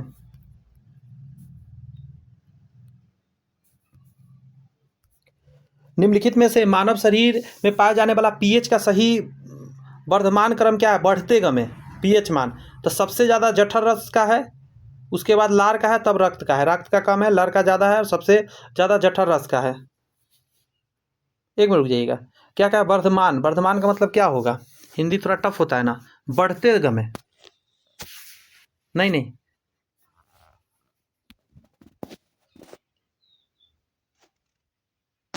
एक मिनट मुझे नेट पे सर्च करने दीजिए वर्धमान का मतलब। जी हाँ, हम सही जा रहे थे। वर्धमान बढ़ते गमे होता है, तो इसका ये तो नहीं होगा। पूछ रहा पीएच का सही क्रम बढ़ते गमे, सॉरी यही होगा आंसर। इसको समझिएगा, क्योंकि देखिए ये एसिडिक है, एसिडिक होगा तो 7 से नीचे होगा, पीछे होगा। और लार है और रक्त है, लार से ज़्यादा एसिडिक रक्त होता है, मतलब आगे की तरफ बढ़ेगा। तो जैसे ही धीरे धीरे ऐसे बढ़ेंगे तो बढ़ते गमे हुआ ना, पीएच मान तो बढ़ रहा है। एसिडिटी तो नहीं पूछा है और बेसिक तो नहीं पूछा कि एसिड बढ़ रहा है या बेस बढ़ रहा है, पीएच मान का पूछ रहा है। पीएच का सही क्रमांक है, तो पीएच तो वैल्यू आगे की तरफ बढ़ेगा, तो इसका आंसर क्या हो जाएगा? आपका पहला ही होगा। सही है। तो टेक्निकली समझना पड़ता है कोई कोई क्वेश्चन को, वरना गलत हो सकता है। जब हम अपनी पसंद का कुछ खाते हैं तो हमारे मुंह में पानी आ जाता है। यह वास्तव में पानी नहीं होता बल्कि तरल होता है, ठीक है। जो क्या है? तो इसको बोलते हैं लार ग्रंथि से स्रावित होता है। मुंह में उपस्थित लार ग्रंथि या म्यूकस एंजाइम तथा जल स्रवण करता है, जिससे भोजन मुलायम हो जाता है। स्टार्च का पाचन शुरू हो जाता है। जब हम किसी स्वादिष्ट भोजन को देखते हैं या सूंघते हैं, चखते हैं, तो लार ग्रंथियां उत्तेजित हो जाती है, लार स्तर बढ़ जाता है, जिससे मुंह में पानी भर जाता है। नेक्स्ट है कि ग्रहणी उपकला द्वारा स्रावित सिक्रेटिन और कोलेस्टोकाइनिन नामक जठरांत हार्मोन क्रमशः किन अंगों को उसके स्त्राव को विसर्जन करने के लिए सक्रिय करता है? तो आंसर क्या कहिएगा? अग्नाशय और जठर। गृहिणी उपकला द्वारा स्रावित सिक्रेटिन और कोलेस्ट्रोकैनिन नामक जठरांत हार्मोन क्रमशः अग्नाशय और जठर स्रोतों का विसर्जन करता है, जो भोजन के पाचन के लिए उत्तरदायी है।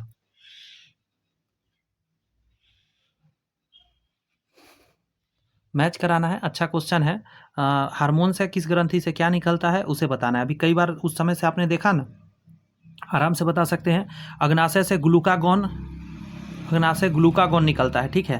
पहला का तो 4 हो जाएगा। उसके बाद एक चीज़ जानिएगा, बी जो होगा वो 3 का आंसर होगा, क्योंकि अब टू ग्रंथि उत्तेजक हार्मोन पीयूष ग्रंथि को ही कहा जाता है, ठीक है। ये ध्यान रखिएगा। नेक्स्ट क्वेश्चन है, अधिवृक्क से क्या निकलता है? तो अधिवृक्क से निकलता है आपका कॉर्टिसोल। अधिवृक्क से निकलता है कॉर्टिसोल, और वृक्क से निकलता है विटामिन।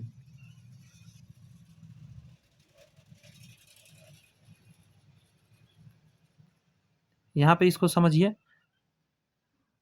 अग्नाशय से निकलता है ग्लूकागॉन, ठीक है। पीयूष ग्रंथि से अपटू ग्रंथि उत्तेजक हार्मोन निकलता है, अधिवृक्क से कॉर्टिसोल, और वृक्क से विटामिन डी निकलता है।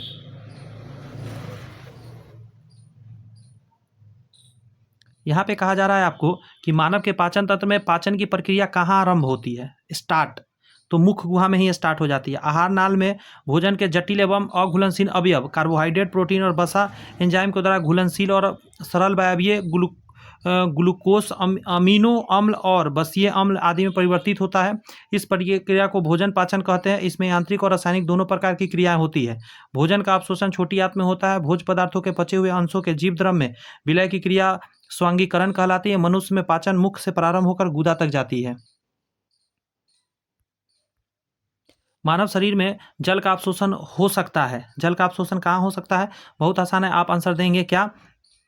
वृक्क में, वृक्कीय नलिका में, ठीक है। पहला तो सही हो जाएगा, वृक्क में और वृक्कीय नलिका में। आगे कहा जाता है यकृत में, यकृतीय कोशिका में। यकृत में तो नहीं होता है। बृहदांत में हो सकता है, बृहदांत में होता है, बड़ी आंत में तो होता ही है। और अग्नाशयी वाहिनी द्वारा नहीं, इसमें नहीं होता है। 2 सही था। यहाँ पे उसका डिटेल दिया गया है कि मानव शरीर में जल का अवशोषण वृक्क और वृक्क नलिका में तथा बृहदांत में होता है। अच्छा, हाँ, वृक्क और वृक्क नलिका और बृहदांत, सही मैंने बताया था। नेक्स्ट कहा जा रहा है आपको पेनिसिलिन से किसका विश्लेषण निरोधित होता है? तो आंसर कहिएगा आप, जीवाणविक कोशिका भित्ति, ठीक है। पेनिसिलिन बैक्टीरिया कोशिका दीवार पर संश्लेषण को रोकता है। आगे कहा जा रहा है आपको कि अधिकांश एंटीबायोटिक दवा होता है बैक्टीरिया से लड़ने के लिए। वृद्धि या उपचायन के निम्नलिखित विभिन्न कारकों में से किनमें व्यतिकरण करने वाले लीवानविक परजीवियों को उसका लक्ष्य बनाते हैं। और सही उत्तर को चुनना है तो आपका आंसर हो जाएगा कोशिका भित्ति का संश्लेषण में, दूसरा आप आंसर देंगे जीवाणविक प्रोटीन संश्लेषण में, ये दोनों हो जाएगा आपका। नाभिक कला का संश्लेषण और माइटोकॉन्ड्रिया नहीं होगा इसका आंसर, ठीक है। तो इस क्लास में हम इतना ही रखेंगे। क्यों? क्योंकि बहुत सारे क्वेश्चंस हो चुके हैं अभी तक। नेक्स्ट क्लास हमारा रहेगा जिसका नाम है रुधिर परिसंचरण तंत्र, ठीक है। ब्लड से रिलेटेड रहेगा। या चलिए इस चैप्टर को भी करके देख लेते हैं, कर ही लेते हैं। पहला क्वेश्चन आपके सामने है कि रुधिर परिसंचरण तंत्र का एबी रक्त वाले व्यक्ति को कभी कभी सर्वात्रिक रक्तदाता कहा जाता है। सभी को ये दे सकता है।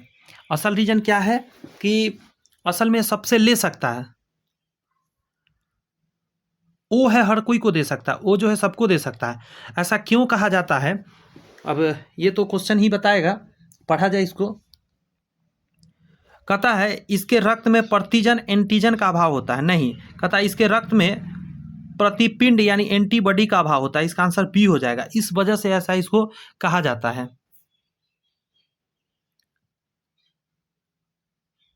और ध्यान रखिएगा यहाँ क्या लिखा गया है, दाता नहीं आदाता, लेने वाला।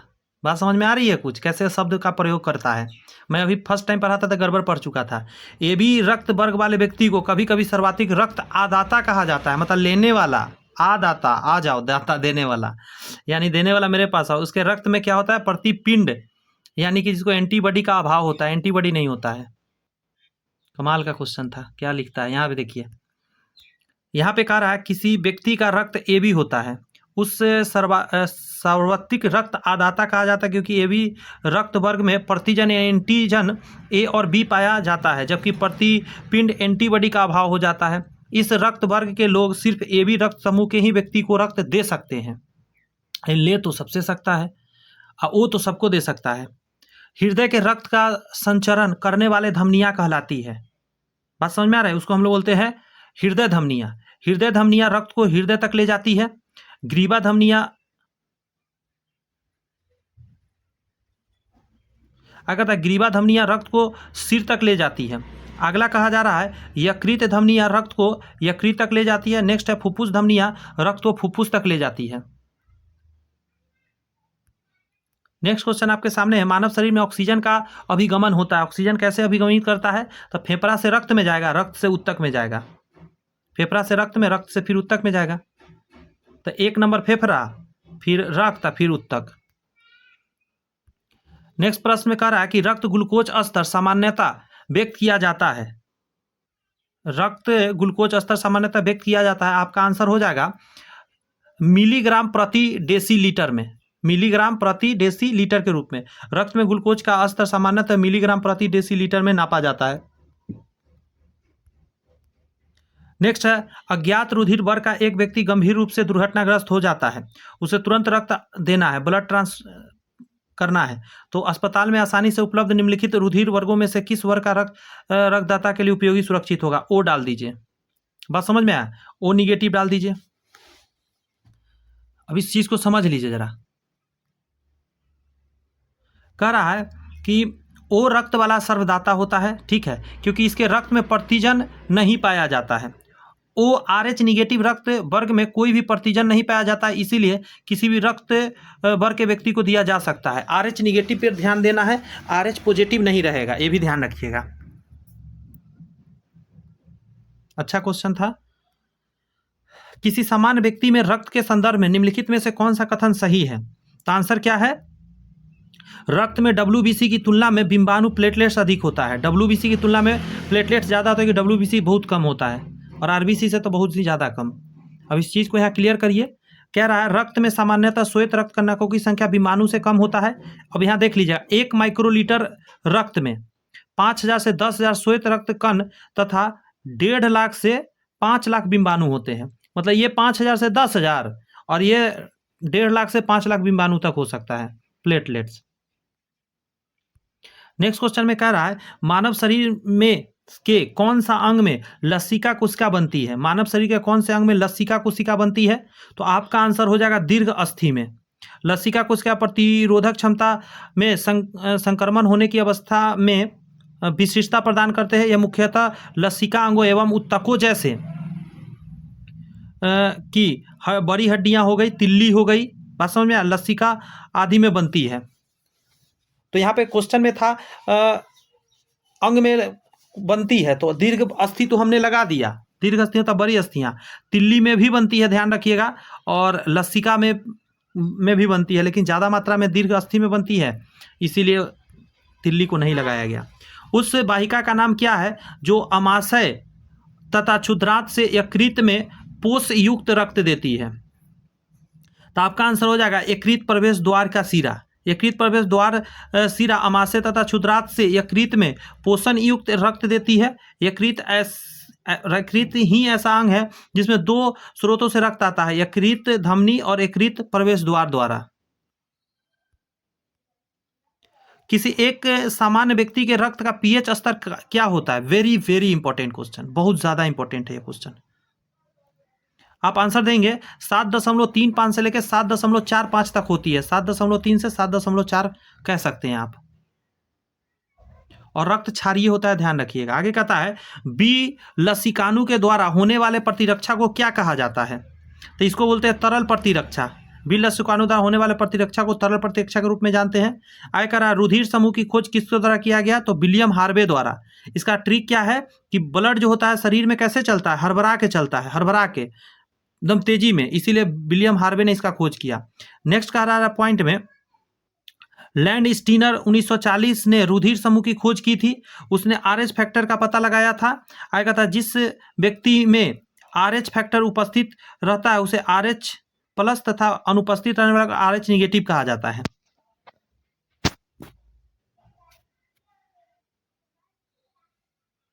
एक मिनट,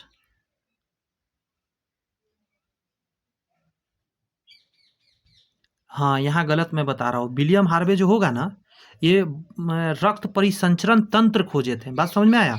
रक्त परिसंचरण तंत्र विलियम हार्वे, लेकिन यहाँ कुछ और था क्वेश्चन, यहाँ था रक्त समूह, तो ये लैंड स्टीनर द्वारा खोजा गया था। माफी चाहते, ये तो सही है। लैंड स्टीनर 1940 में रुधिर समूह की खोज की थी, उसने आरएच फैक्टर का पता लगाया था और रीसस नामक बंदर से निकाला था, उसी का ये आरएच लिखा जाता है, रीसस बंदर का। जिस व्यक्ति में आरएच निगेटिव फैक्टर उपस्थित रहता है उसे आरएच पॉजिटिव तथा उपस्थित वाला को पॉजिटिव, जिसमें निगेटिव नहीं रहता उसे आरएच निगेटिव के नाम से आते हैं। अच्छा, यहाँ पे जो है ना निगेटिव, ये निगेटिव नहीं होगा, बात समझ में आ रही है? यहाँ पे निगेटिव नहीं होगा, यहाँ सिर्फ आरएच फैक्टर लिखा जाएगा, यहाँ पे होगा पॉजिटिव या यहाँ पे होगा निगेटिव। वयस्क व्यक्ति की हृदय धड़कन दर क्या होती है? तो 70 से 80 बार प्रति मिनट धड़कती है, इसी के बीच रहती है। लौ की कमी से कौन सा रोग होता है? तो इसको बोलते हैं हम लोग रिकेट्स हो जाती है। एक मिनट रुकिएगा, नहीं, लौ की कमी पूछ रहा है, रुक जाइएगा। स्कर्फी विटामिन सी से होता है। पोलियो तो साफ अलग चीज़ है, यहाँ तक है ना। ग्वाइटर है और रिकेट्स है, इन दोनों में से ही कोई होगा। थोड़ा देर दीजिए मुझे, जरा नीचे पढ़ा जाए जी, पढ़िए। लौ की कमी से मुख्यतः इनीमिया नामक रोग होता है, परंतु लौ की कमी से आयोडीन का अवशोषण नहीं हो पाता है। अच्छा, जिससे थायराइड ग्रंथि में सूजन हो जाती है, तो गाइटर आंसर हो जाएगा बी नंबर। क्लियर हो गया? आगे कहता है पुरानी और नष्ट प्राय लाल रुधिर कणिकाएं कहाँ नष्ट होती है? कौन जगह पे जाकर लाल रक्त कणिका नष्ट होती है? तो पलीहा में मरती है। पुरानी तथा नष्ट प्राय लाल रुधिर कणिकाएं शरीर में स्थित पलीहा में एकत्र होती रहती है। आकस्मिक आवश्यकताओं की स्थिति में यहाँ एकत्रित रुधिर शरीर को आपूर्ति प्रदान भी करता है। पुराना यहाँ पे ब्लड है, लेकिन शरीर को जरूरत पड़े तो यहाँ से भी ब्लड जाता है, ध्यान रखिएगा। नेक्स्ट क्वेश्चन कहा जा रहा है मानव का सामान्यतः रुधिर दाब कितना होता है? प्रेशर 120/80 होता है। इसको उल्टा यहाँ लिखा गया 80/120, ठीक है, होता है। आगे कहता है इसमें डायस्टॉल 80 mmHg है और सिस्टॉल जो है 120 mmHg होता है। रुधिर दाब को मापने के लिए गौर से सुनिएगा सिफगो मैनोमीटर का प्रयोग किया जाता है। ये भी कई बार एग्जाम में आ चुका है। कहता है निम्न में से किसको हृदय का प्रारंभिक पेस मेकर कहा जाता है? SA नोड को बोला जाता है, sinoatrial node, SA node, sinoatrial node. Option number A हो जाएगा, प्रारंभिक पेसमेकर कहा जाता है। सार्वत्रिक रुधिर दाता वे लोग है, रुधिर दाता देने वाला वो है जो सबको दे सकता है। अब इसका बताया था थोड़ा देर पहले, फिर से देख लीजिए। कहा जा रहा है कि रुधिर वर्ग वो एंटीजन अनुपस्थित होता है, इसमें एंटीजन नहीं होता है, जिसके कारण यह अपनी रक्त किसी को भी प्रदान कर सकता है, सार्वत्रिक रुधिर दाता हो गया। और ए बी रुधिर वर्ग में एंटीबॉडी नहीं होता है। इसका एक ट्रिक दे देता हूँ, याद रहेगा, नहीं तो भूल जाइएगा। एंटीबॉडी, बॉडी बी से लिखा जाता है ना, BODY, तो एंटीबॉडी किस में नहीं होगा, तो AB में नहीं होगा, क्योंकि इसमें बी लगा हुआ है, इसीलिए ऑलरेडी इसमें बी है, तो एंटीबॉडी बी का जरूरत पड़ेगा नहीं एंटीबॉडी का। बात समझ में आया। और ओ में एंटीजन नहीं रहता है, बस इससे आप ध्यान रखिएगा, थोड़ा सा याद रहना भी जरूरी है ना, इसीलिए किसी भी वर्ग का रुधिर प्राप्त कर सकता है, सर्वग्राही होता है। हीमोग्लोबिन की आगे कह रहा है अधिकतम बंधुता होती है, तो आंसर क्या होगा, कार्बन मोनोऑक्साइड के लिए, कार्बन मोनोऑक्साइड के लिए। अब इसको यहाँ से देखिए, कह रहा है हीमोग्लोबिन अधिकतम बंधुता कार्बन मोनोऑक्साइड के साथ पाई जाती है, यह ऑक्सीजन की तुलना में 250 गुना ज़्यादा होती है। निम्नलिखित में से किसको RBC का कब्रिस्तान कहा जाता है। RBC मरता है पलिया में, थोड़ा देर पहले ही हम लोग क्वेश्चन देखे हैं। नेक्स्ट कहा जा रहा है मनुष्य की लाल रुधिर कोशिका RBCs का जीवन काल कितना होता है, 120 दिन होता है। मनुष्य की लाल रुधिर कोशिका का जीवन काल 120 दिन होता है। RBC का महत्वपूर्ण कार्य भोजन तथा ऑक्सीजन का परिवहन करना होता है। आगे कहा जा रहा है मनुष्य में सामान्य निम्न रुधिर शर्करा स्तर 100 मिली रुधिर होता है, तो शर्करा कितना होता है 100 मिली रुधिर में, तो आंसर क्या दीजिएगा, 80 से लेकर 100 ग्राम प्रति 100 ग्राम में होता है। ठीक है, आंसर सी होगा इसका। उपवास के समय, एक मिनट रुझे ये गड़बड़ दे रहा है यहाँ पे पूछा मनुष्य में सामान्य रुधिर का शर्करा जो होती है वो 120 से लेकर 140 होगा। ठीक है, लेकिन यहाँ पे कह दिया है उपवास के समय रुधिर शर्करा का मान 80 से 100 मिलीग्राम प्रति 100 ग्राम रुधिर है। भोजन के 2 घंटे बाद 160 मिलीग्राम प्रति रुधिर होता है, खाना खाने के जस्ट बाद। सामान्यतः 120 से 140 होता है। आगे कहा जा रहा है मानव रुधिर का pH मान कितना होता है, तो आंसर क्या दीजिएगा, 7.4 होता है। इसका मतलब ये क्षारीय होता है। नेक्स्ट क्वेश्चन है कि दिल का दौरा किस कारण से हो जाता है। दिल का दौरा सुनते हैं ना, हार्ट अटैक आ गया, तो उसी को समझना है। तो अज्ञात कारणों से हृदय के कार्य में बाधा आना, हृदय की पेशियों को कार्य करने के लिए पर्याप्त रुधिर की आवश्यकता होती है, परंतु रक्त वाहिनियों में रक्त का थक्का बनने के कारण पर्याप्त रक्त की आपूर्ति नहीं हो पाती, इससे हृदयघात की स्थिति पैदा होती है। बात समझिए, हृदय पर जीवाणु का हमला, हृदय गति का रुक जाना, हृदय में रुधिर की आपूर्ति में कमी। आंसर हो जाएगा सी, इसका आंसर डी नहीं होगा। ठीक है, हृदय में रुधिर की आपूर्ति में कमी यही ना होना चाहिए, क्योंकि यहाँ पे कह रहा है कारण पर्याप्त रक्त की आपूर्ति नहीं हो पाती है, तो इसका आंसर सी ज़्यादा अच्छा रहेगा, डी नहीं होगा। ठीक है, ध्यान रखिएगा। आगे कहा जा रहा है मानव रुधिर में कोलेस्ट्रॉल का सामान्य स्तर कितना होता है, कोलेस्ट्रॉल का पूछ रहा है, तो 180 से लेकर 200 ग्राम होता है। सामान्यतः 100 ग्राम रुधिर में कोलेस्ट्रॉल की मात्रा 180 से 200 mg होती है, लेकिन इसकी मात्रा बढ़ने या कोलेस्ट्रॉल धमनी के अंतःभित्तियों पर जमा होने लगता है, धीरे धीरे धमनियों का लचीलापन कम होने लगता है, जिससे आर्टेरियोस्क्लेरोसिस कहा जाता है, एक बीमारी का रूप है ये। नेक्स्ट क्वेश्चन में कह रहा है रूमेटिक हृदय रोग का इलाज किसकी मदद से किया जाता है, तो आंसर दीजिएगा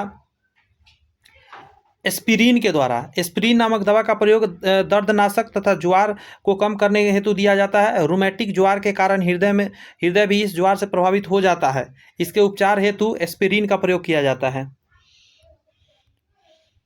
हाइपरटेंशन शब्द किसके लिए प्रयोग किया जाता है, तो आंसर क्या गया, हाइपरटेंशन रक्तचाप बढ़ने के लिए किया जाता है।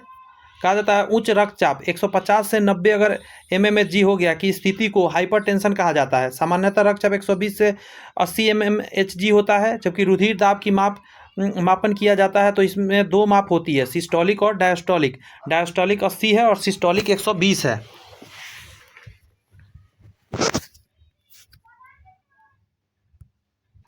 नेक्स्ट है कि यदि व्यक्ति को गलत प्रकार का रुधिर दे दिया जाए तो निम्नलिखित में से क्या परिणाम हो जाएगा, क्लॉटिंग हो जाएगा। आंसर है कि रक्त आधान के लिए, मतलब रक्त चढ़ाते समय, ठीक है, रक्त आधान के लिए उचित रुधिर समूह का चयन करना बहुत जरूरी होता है। गलत समूह रक्त आधान होने के रक्त में उपस्थित एंटीजन और एंटीबॉडी आयरन में क्रिया करके रक्त का थक्का बनाते हैं, जिसके कारण धमनियाँ संकुचित हो जाती है। तो धमनियाँ क्या होगी, संकुचित हो जाती है तथा व्यक्ति की मृत्यु हो जाती है। बात समझ में आता है, आंसर क्या हो जाएगा, ए नंबर, सभी धमनियाँ संकुचित हो जाती हैं। ठीक है, यहाँ क्यों आंसर गलत देता है समझ में नहीं आता है, आंसर गलत गलत समय दे रखा है।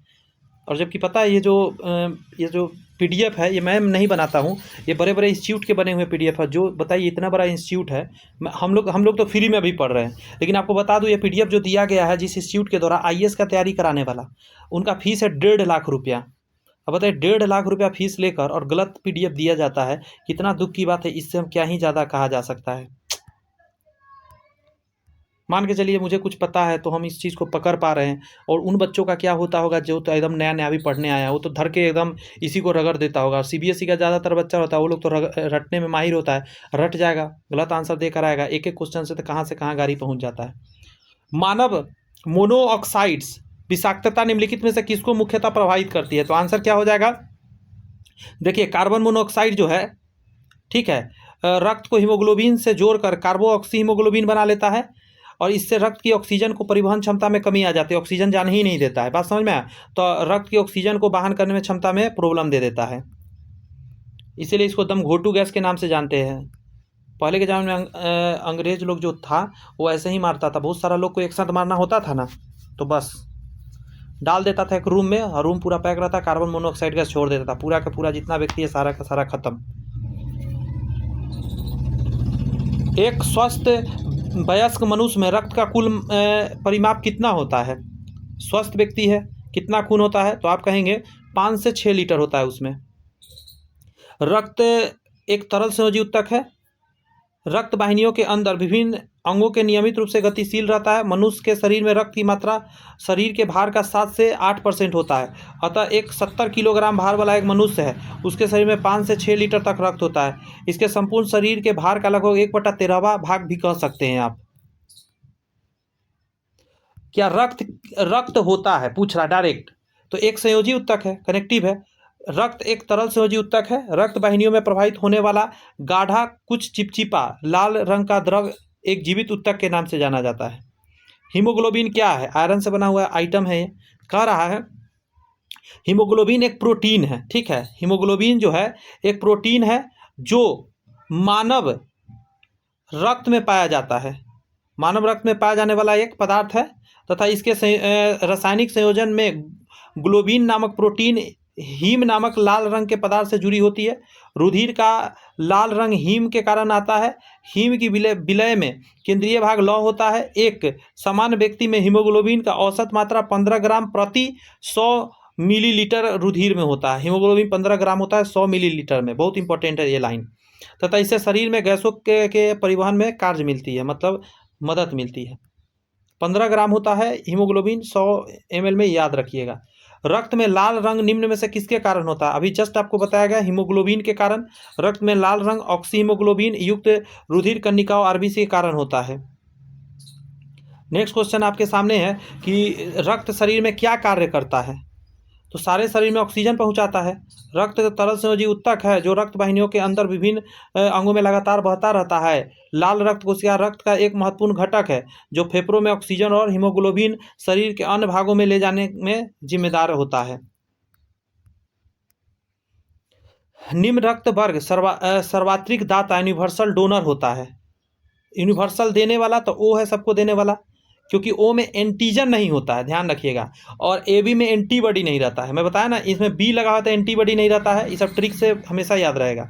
कहा जा रहा रक्त ओ सर्वदाता का यूनिवर्सल डोनर होता है क्योंकि उसमें कोई प्रतिजन यानी एंटीजन नहीं होता है। इसका रुधिर सभी वर्ग में व्यक्ति के चढ़ाया जा सकता है। दूसरी ओर इस वर्ग के प्लाज्मा में दोनों प्रतिरक्षियों की उपस्थिति के कारण किसी भी अन्य वर्ग के व्यक्ति का रुधिर इस वर्ग के व्यक्तियों को नहीं चढ़ाया जा सकता। इसमें किसी और का नहीं चढ़ेगा, ये सबको दे सकता है, इसको ओ वाला ही दे सकता है।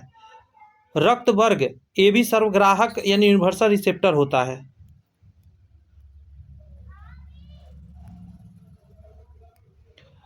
एक व्यक्ति जिसका रक्त समूह ए है सड़क दुर्घटना में गंभीर रूप से घायल हो जाता है। चिकित्सक रक्तदान की सलाह देते हैं, मतलब चढ़ाना है। संबंधित को रक्त हेतु कहा जाता है। कहता है इसके रक्त समूह में क्या चढ़ सकता है? उपयुक्त घायल व्यक्ति के रक्तदान हेतु रक्तदान कर सकता है। यहाँ 4 आदमी है, कौन कौन दे सकता है? तो सबसे पहले आप जानिए उसको, ये दोनों तो हमेशा दे सकता है, और चूंकि ए वाला है तो उसको 3 नंबर दे सकता है। तो 1 हो गया, 3 हो गया और 4 हो गया, 1 और 3 और 4, यही आंसर हो जाएगा। ये नहीं दे सकता, इसका कारण आप जान लीजिए, आगे हम दिखाते हैं आपको कारण। यहाँ कहा जा रहा है एक व्यक्ति जिसका रक्त ए है वह रक्त ए या रक्त समूह ए बी वाले व्यक्ति को रक्तदान कर सकता है, मतलब दे सकता है। इस प्रकार ए रक्त समूह वाले व्यक्ति रक्त समूह ए एवं ओ वाले व्यक्ति से रक्त प्राप्त कर सकता है, लेकिन दे नहीं सकता, मतलब सॉरी, ए बी से नहीं ले सकता है, ए बी को दे सकता है। लेकिन जानते ए बी वाला अगर कोई बंदा है ए बी वाला, तो ये ए से भी ले लेगा, बी से भी ले लेगा, ओ से भी ले लेगा, सबसे अच्छा में से है। बात समझ में आया? और ए बी से तो लेगा ही लेगा। एक मनुष्य दुर्घटनाग्रस्त हो जाता है और उसे रक्तदान की आवश्यकता होती है, किंतु रक्त समूह का परीक्षण करने का समय नहीं है। निम्नलिखित में कौन सा रक्त समूह से दिया जा सकता है? तो ओ निगेटिव, ओ निगेटिव ज़्यादा प्रीफर किया जाएगा पॉजिटिव से ज़्यादा। 1900 में लैंड स्टीनर ने 4 तरह के रक्त बनाया था, ए बी और ओ की खोज की। बाद में रिसस बंदर में से एक अलग फैक्टर ढूंढा गया जिसे RH फैक्टर नाम दिया गया। रक्त समूह ए में एंटीजन ए पाया जाता है, वहीं रक्त समूह बी में बी एंटीजन पाया जाता है, जबकि ए बी समूह में ए और बी रक्त एंटीजन दोनों है, ओ में कोई एंटीजन है ही नहीं। किसी खास रक्त समूह के रक्त को जब विपरीत रक्त समूह में मिलाया जाता है तो थक्के बन जाते हैं, जिसके रूप में ब्लड जमने लगता है, जिससे रक्त स्कंदन ब्लड क्लॉटिंग हो जाता है। चूँकि वो समूह के रक्त में न तो कोई एंटीजन है उपस्थित रहता है और न ही कोई RH फैक्टर है, अतः इस समूह का व्यक्ति किसी को भी रक्त दे सकता है। आप लोग कमेंट्स बताइए तो आपका क्या है? मेरा तो बी पॉजिटिव है, मेरा बी पॉजिटिव रक्त है। बताइए तो आप लोग का कमेंट्स में जानूं जरा, आप लोग का क्या है? पता किए हैं? नहीं किया तो करके रखिए। शरीर में निम्न में से कौन सा संक्रमण से हमारी रक्षा करता है? शरीर में निम्न में से कौन सा संक्रमण से हमारी रक्षा करता है? तो आंसर हो जाएगा WBC। WBC श्वेत रक्त कणिका विशेष रुधिर कणिकाएं होती है जो शरीर में किसी भी रोग संक्रमण होने वाले विशेष संक्रमित स्थल पर पहुंचकर हानिकारक जीवाणु यानी बैक्टीरिया, विषाणु, वायरस, कवक, फंगी आदि को खत्म करती है और सुरक्षा देती है। इसके अलावा शरीर के प्रतिरक्षण, एलर्जी और अति संवेदनशीलता की स्थिति महत्वपूर्ण कार्य भी करती है। आगे कहा जा रहा है मानव रक्त की श्यानता का कारण क्या है? विस्कोसिटी, समझ रहे हैं? तो रक्त में प्रोटीन, कहता है रक्त की श्यानता मुख्यतः प्लाज्मा में प्रोटीन, हिमाटोक्रेटिन, रक्त में लाल रुधिर कणिकाओं का आयतन प्रतिशत आदि पर निर्भर करती है। रक्त में श्वेत रुधिर कणिकाओं एवं प्लेटलेट्स विमाणु की उपस्थिति इसकी श्यानता पर कोई खास प्रभाव नहीं पड़ता। प्लेटलेट्स और WBC से कोई इस पर फर्क नहीं पड़ता, ध्यान रखिएगा। तो आंसर हो जाएगा पहला। आगे कहा जा रहा है क्वेश्चन नंबर 39 में कि रुधिर में श्वेत रक्त कणिकाओं की अत्यधिक मात्रा में उपस्थित को रोग विज्ञान की भाषा में क्या कहते हैं? अब कह रहा है WBC ही ज़्यादा हो गया तो इसको बोलते हैं ल्यूकेमिया। बात समझ में आया? रुधिर में श्वेत रक्त कणिकाओं की अत्यधिक मात्रा, WBC का अधिक मात्रा को क्या कहेंगे? उसको ल्यूकेमिया बोलते हैं। खून की कमी को एनीमिया बोलते हैं। ल्यूकेमिया को रक्त कैंसर कहते हैं। ल्यूकेमिया को क्या कहते हैं? रक्त कैंसर कहते हैं। इसमें रुधिर में श्वेत रक्त कणिका यानी WBC सेल्स की संख्या आवश्यकता से अधिक बढ़ जाती है। शरीर में ना जनाब हर चीज़ नियंत्रण में चाहिए। अब WBC रोगों से लड़ता है और WBC ज़्यादा हो गया तो कह रहे हैं कैंसर हो गया है। आगे कहता है WBC का बनना तथा RBC का विनाश होता है किस तरीके, कहाँ पे, किससे?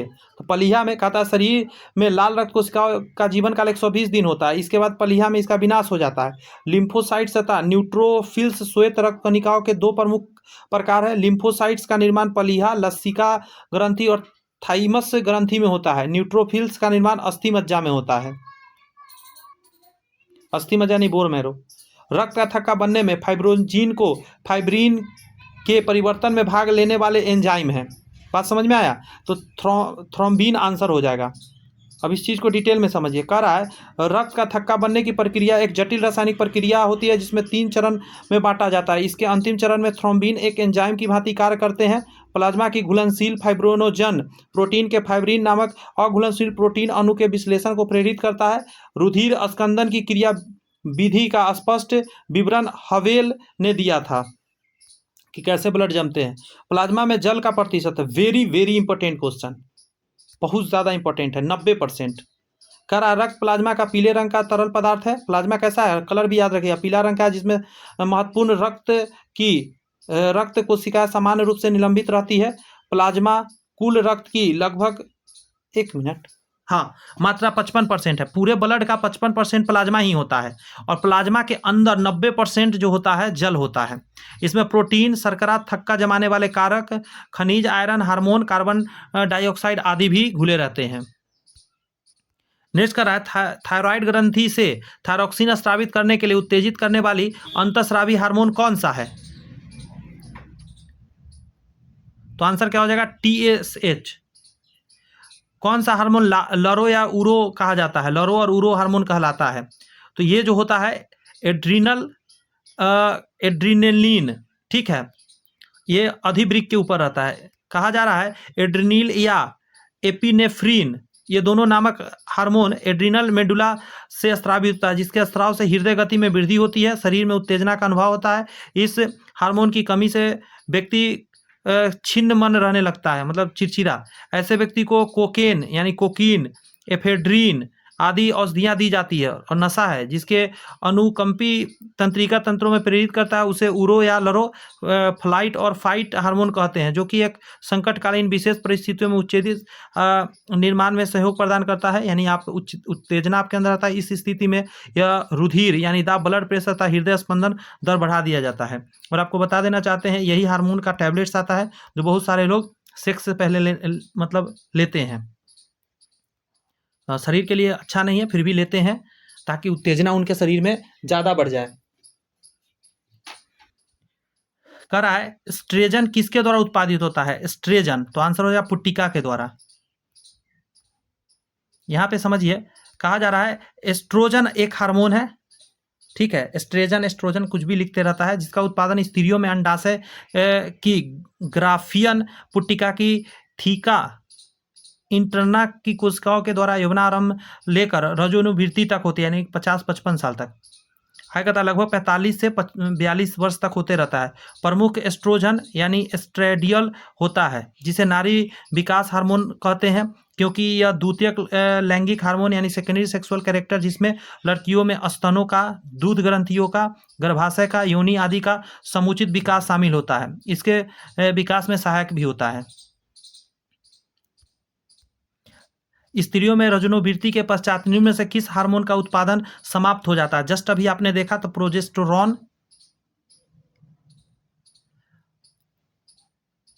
कहता है प्रोजेस्टेरोन एवं एस्ट्रोजन हार्मोन किसी महिला के मासिक चक्र में महत्वपूर्ण भूमिका अदा करती है। जब अंडाशय द्वारा एस्ट्रोजन एवं प्रोजेस्टेरोन उत्पादन करना बंद कर दिया जाता है तो मासिक चक्र समाप्त हो जाती है, ठीक है। इसका आंसर एस्ट्रोजन भी होना चाहिए, पता है। देखते हैं आगे। एस्ट्रोजन एवं प्रोजेस्टेरोन का उत्पादन बंद करने के बाद भी अंडाशय द्वारा अल्प मात्रा में पुरुष हार्मोन टेस्टोस्टेरोन का उत्पादन जारी रहता है। बात समझ आ रहा है? जो शरीर को वसा में एस्ट्रोजन में परिवर्तित होता जाता है, मतलब महिलाओं में पुरुष वाला टेस्टोस्टेरोन हार्मोन होता है जो एस्ट्रोजन में परिवर्तित होते रहता है, इसीलिए इसका आंसर क्या हो जाएगा? प्रोजेस्टेरोन। ये थोड़ा थोड़ा तो बन ही रहा है ना, सी नंबर वाला, समझे। यहाँ कह रहा है एस्ट्रोजन एवं प्रोजेस्टेरोन का उत्पादन बंद करने के बाद भी अंडाशय द्वारा अल्प मात्रा में पुरुष हार्मोन टेस्टोस्टेरोन का उत्पादन जारी रहता है, जो शरीर में वसा में एस्ट्रोजन यानी एस्ट्रोडल में परिवर्तित होता जाता है। इसके अतिरिक्त महिलाओं में अधिवृक्क ग्रंथि भी एस्ट्रोस्टेरॉल पुरुष हार्मोन का स्राव जारी रखती है, जो शरीर की वसा में एस्ट्रोजन में परिवर्तित होती है। अब इस पर एक बात बोलेंगे, बुरा नहीं मानिएगा। आप देखते होंगे हमारे समाज में ऐसा होता है कि कुछ महिलाएं ऐसी होती हैं जो कि थोड़ा सा एज जब हो जाता है तो उसमें बोला था मर्दाना पावर आ गया, वो थोड़ा मर्द जैसा बिहेव करेगी, उसी तरह बात करेगी, जोर जोर से बोलेगी, किसी से लड़ लेगी, झगड़ लेगी। ऐसा क्यों हो जाता है? उसका यही रीज़न होता है कि बाद में जाकर उसमें से टेस्टोस्टेरोन निकलने लगता है। इसीलिए निम्नलिखित में हार्मोन पुरुष वाला हार्मोन होता है, इसीलिए निम्नलिखित में से हार्मोनों में से कौन सा एक स्त्रीलिंग हार्मोन है? तो अभी जस्ट हम लोग देखे हैं, तो आपका होगा एस्ट्रोन, हाँ, एस्ट्रोन एक स्त्रीलिंग हार्मोन है और एस्ट्रोन एक स्त्रीलिंग हार्मोन है, फीमेल सेक्स हार्मोन है। एस्टोस्टेरोल पुलिंग हार्मोन है। टेस्टोस्टेरोन मतलब पुलिंग हार्मोन है। आगे कहता है पुरुष हार्मोन एंड्रोजन यानी एंड्रोस्टेरोन कहा जाता है। थायरॉक्सिन हार्मोन थायराइड ग्रंथि से स्रावित होता है, उपचार क्रियाओं में नियंत्रित करता है। अब ये देखिए एंडोस्टेरोन और टेस्टोस्टेरोन, ये तो मेल वाला हो गया ना, क्लियर है। और महिलाओं का क्या होगा, एस्ट्रोन या एस्ट्रोजेन। नेक्स्ट पॉइंट है आपका, निम्नलिखित में से रेडियो तत्वों में से किसका उपयोग मनुष्य के शरीर में रक्त प्रवाह की गति के मापन में किया जाता है? तो कहा जाता है रेडियो सोडियम हो जाएगा। मनुष्य के शरीर में रक्त प्रवाह की गति को मापने के लिए रेडियो सोडियम का प्रयोग किया जाता है। नेक्स्ट पॉइंट है, ल्यूकीमिया एक प्रकार का कैंसर है जिसमें असाधारण बढ़ोतरी होती है रक्त में, WBC श्वेत रक्त कणिकाओं की संख्या बढ़ती है। ल्यूकीमिया एक प्रकार कैंसर है जिसमें रुधिर में श्वेत रक्त कणिकाओं की संख्या अधिक तेजी से बढ़ने लग जाती है। अगला क्वेश्चन है आपका कि AB रक्त वाला व्यक्ति AB है तो आपको पता होना चाहिए किसी भी वर्ग से रक्त ले सकता है। हम लोग ये चीज देखे हैं, ये किसी से भी रक्त ले सकता है, यही आंसर हो जाएगा इसका। लेकिन दे नहीं सकता सबको, देगा सिर्फ AB को। अगला प्रश्न है, AB रक्त समूह वाला व्यक्ति किसी भी समूह से रक्त ले सकता है किंतु AB रक्त समूह वाले व्यक्ति को ही रक्त दान कर सकता है, क्योंकि AB रक्त समूह वाले व्यक्ति के लाल रक्त कोशिका A और B दोनों प्रतिजन पाए जाते हैं। प्लाज्मा में A और B, एंटीबॉडी में कोई नहीं पाया जाता है, एंटीबॉडी होता ही नहीं AB के पास। धमनियां यानी आर्टरीज रक्त का वहन करती है जो कि भरी होती है। आंसर क्या दीजिए, ऑक्सीजन से सॉरी। धमनियां हृदय को शरीर के विभिन्न भागों में पहुंचाने का कार्य करती है। धमनियां ऑक्सीजन युक्त रक्त का वहन करती है। धमनियों के रक्त प्रवाह में तंत्रिका के बहिका प्रेरक केंद्र यानी वैसोमीटर सेंटर के नियंत्रण करता है। अगला प्रश्न में है आपका कि मानव शरीर में रक्त के परिसंचरण की खोज किसने किए थे? रक्त परिसंचरण, इसका होगा विलियम हार्वे, उस समय जो हमने बोल दिया था, ठीक है, गड़बड़ से। लैंड स्टीनर ने किया था क्या चीज का खोज? तो रक्त समूह का। मानव शरीर में रक्त परिसंचरण की खोज लैंड स्टीनर चिकित्सक विलियम हार्वे ने किया था। इसकी खोज विस्तृत व्याख्या सन 1628 में एक पुस्तक an anatomical study of the motion of the heart and of the blood in animals जो बुक है उसमें इनका डिटेल मिलता है। आगे का जा रहा है, निम्नलिखित में से कौन सा अशुद्ध रक्त संचार है? तो आंसर हो जाएगा पल्मोनरी धमनी, ठीक है। धमनियां आर्टरीज हृदय से रक्त को शरीर से विभिन्न भागों में संचरित करती है, परंतु धमनियां में पल्मोनरी धमनियां अशुद्ध रक्त का संचरण करती है।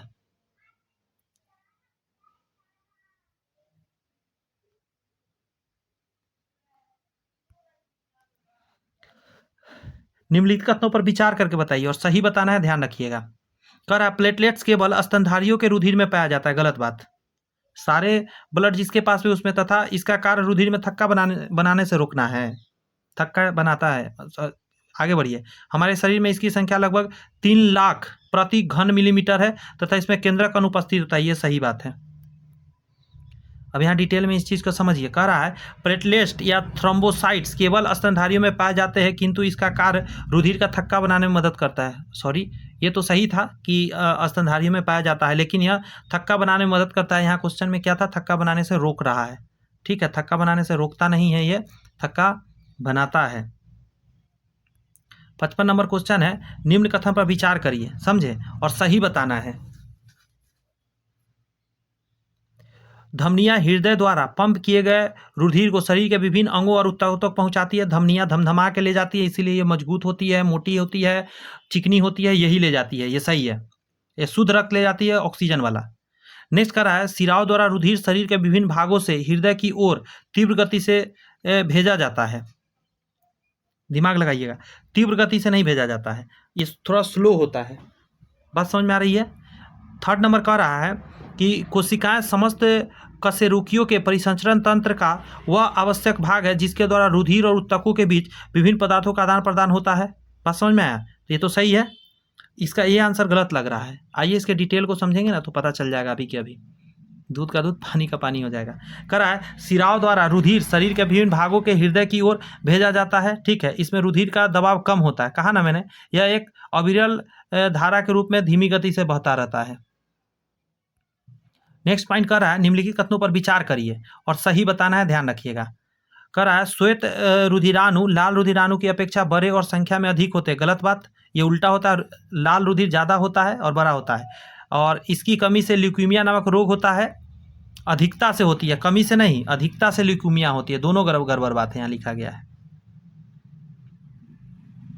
यहाँ कहा जा रहा है हृदय घात के संदर्भ में निम्नलिखित कथनों पर सही क्रम का विचार करिए, ठीक है, और सही उत्तर बताना है। वाहिका के आंतरिक द्वार का संकीर्ण हो जाना,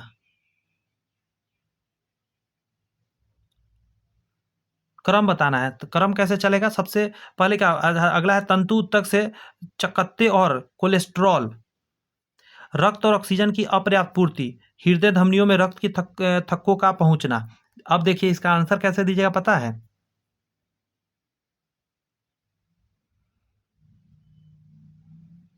सबसे इंपॉर्टेंट होगा कोलेस्ट्रॉल, ठीक है। तंतु उत्तक से चकत्ते और कोलेस्ट्रॉल बनेगा। उसके बाद क्या होगा, हृदय में क्या हो जाएगा, थक्का बन के पहुंचेगा ब्लड। उसके बाद कह रहा है वाहिका के आंतरिक द्वार का संकीर्ण भी हो जाना, ठीक है। अगला रीजन हो सकता है हृदय और ऑक्सीजन की अपर्याप्त पूर्ति, हृदय में ऑक्सीजन ना मिल पाना, ठीक है। ये सारे रीजन ऐसे चलेंगे। आइए ना यहाँ पे और डिटेल में समझ लेते हैं। कह रहा है हृदयघात धमनिया में रक्त जम जाने के कारण, यानी थ्रोम्बोसिस हृदय की पेशी उत्तकों की रक्त न मिलने के कारण होता है। इसमें हृदय में दर्द और हृदय की पेशियों में ऐंठन होती है। हृदय अपना कार्य करना बंद कर देता है। कहता है हृदय घात में सर्वप्रथम हृदय की धमनियों में तंतु में उत्तकों के चकत्ते और कोलेस्ट्रॉल बनते हैं 1 नंबर में, जिससे धमनियों में रक्त थक्के के रूप में पहुंचने लगता है। दो बात हो गया। इसके कारण रुधिर वाहिकाओं की आंतरिक गुहा सिकुड़ जाती है। फलस्वरूप रुधिर और ऑक्सीजन की आपूर्ति कम होने से हृदय की पेशियां क्षतिग्रस्त हो जाती है, जिससे हृदयघात और हार्ट अटैक होता है। समझ गए ये प्रोसेस?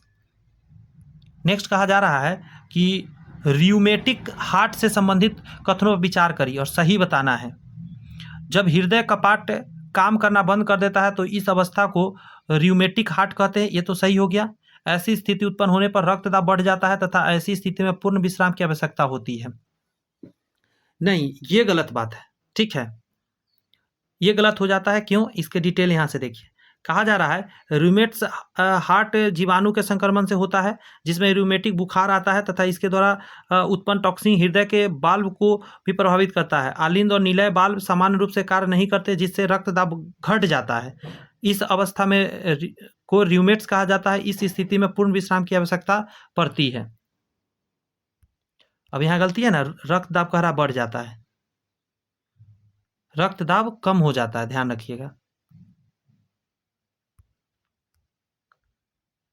59 कह रहा है निम्नलिखित कथनों पर विचार करिए और सही कथन बताइए। बोल्प्लेक्स रुधिर का एक कृत्रिम विकल्प है। 2 नंबर कह रहा है यह रुधिर एक प्रकार का प्लाज्मा है जो स्वास्थ्य के लिए बिल्कुल हानिकारक है, ठीक है।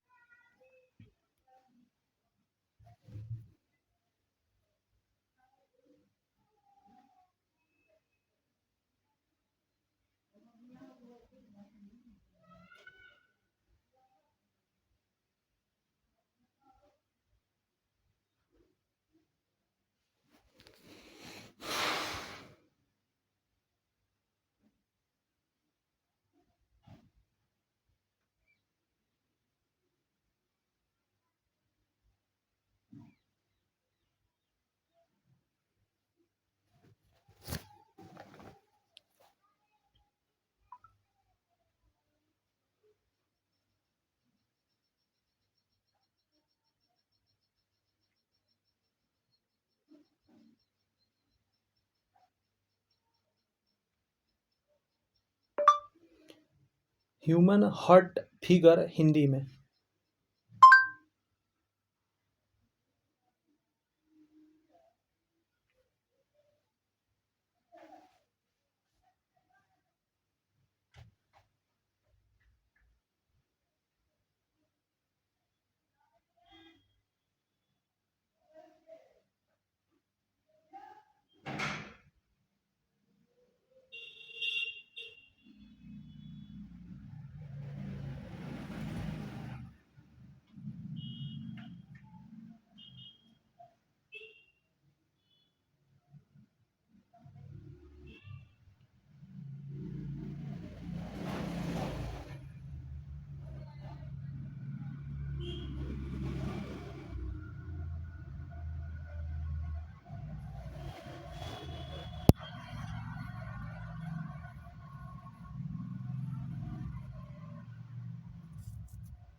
ध्यान दीजिएगा ज़रा, मैं क्या कह रहा हूँ।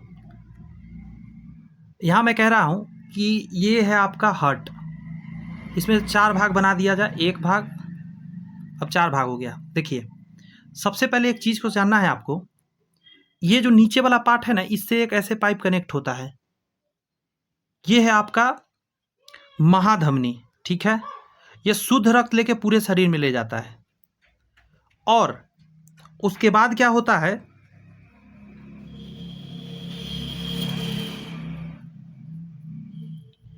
एक फुफ्फुस सिरा होता है, वो लाकर इसमें ब्लड को गिराता है। फुफ्फुस सिरा क्या करता है, वो यहाँ लाके गिराता है। अब सबसे पहले आप निलय और आलिंद को जानिए। ऊपर में आलिंद होता है, नीचे निलय होता है। बात समझ में आया? आलिंद ऊपर होता है और नीचे निलय होता है। तो ये है आपका बायां। जब आप पिक्चर को देखेंगे किसी कॉपी पे, तो आपका जो राइट होगा वो लेफ्ट असल में कहलाता है, ठीक है, लेफ्ट साइड है, और जो आपका लेफ्ट साइड है असल में वो राइट होता है।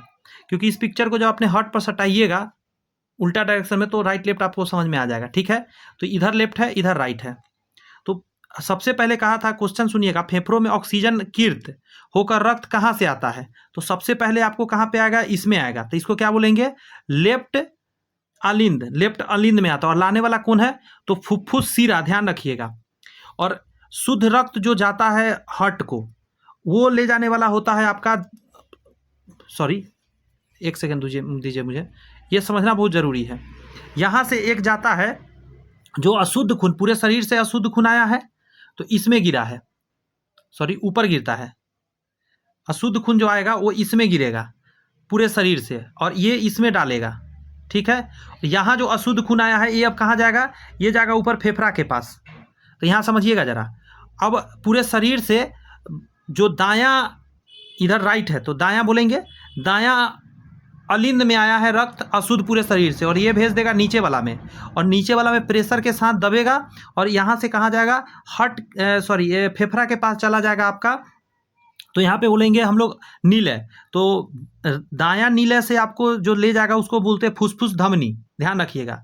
तो यह शुद्ध ले जा रहा है फुसफुस धमनी, और हार्ट से ऊपर, हार्ट से, ये हार्ट था, हार्ट सॉरी मैं बोल रहा हूँ, फेफड़ा था, और फेफड़ा से जो आया है यहाँ पे, तो जो अलिंद में आया है ऊपर में, जो कि बायां अलिंद होगा ना, लेफ्ट अलिंद, यहाँ पे आएगा तो ये हो जाएगा आपका सिरा, लेकिन ये शुद्ध लेकर आया है क्योंकि वहाँ से ऑक्सीजन वाला ब्लड आया, इसलिए शुद्ध कहलाएगा।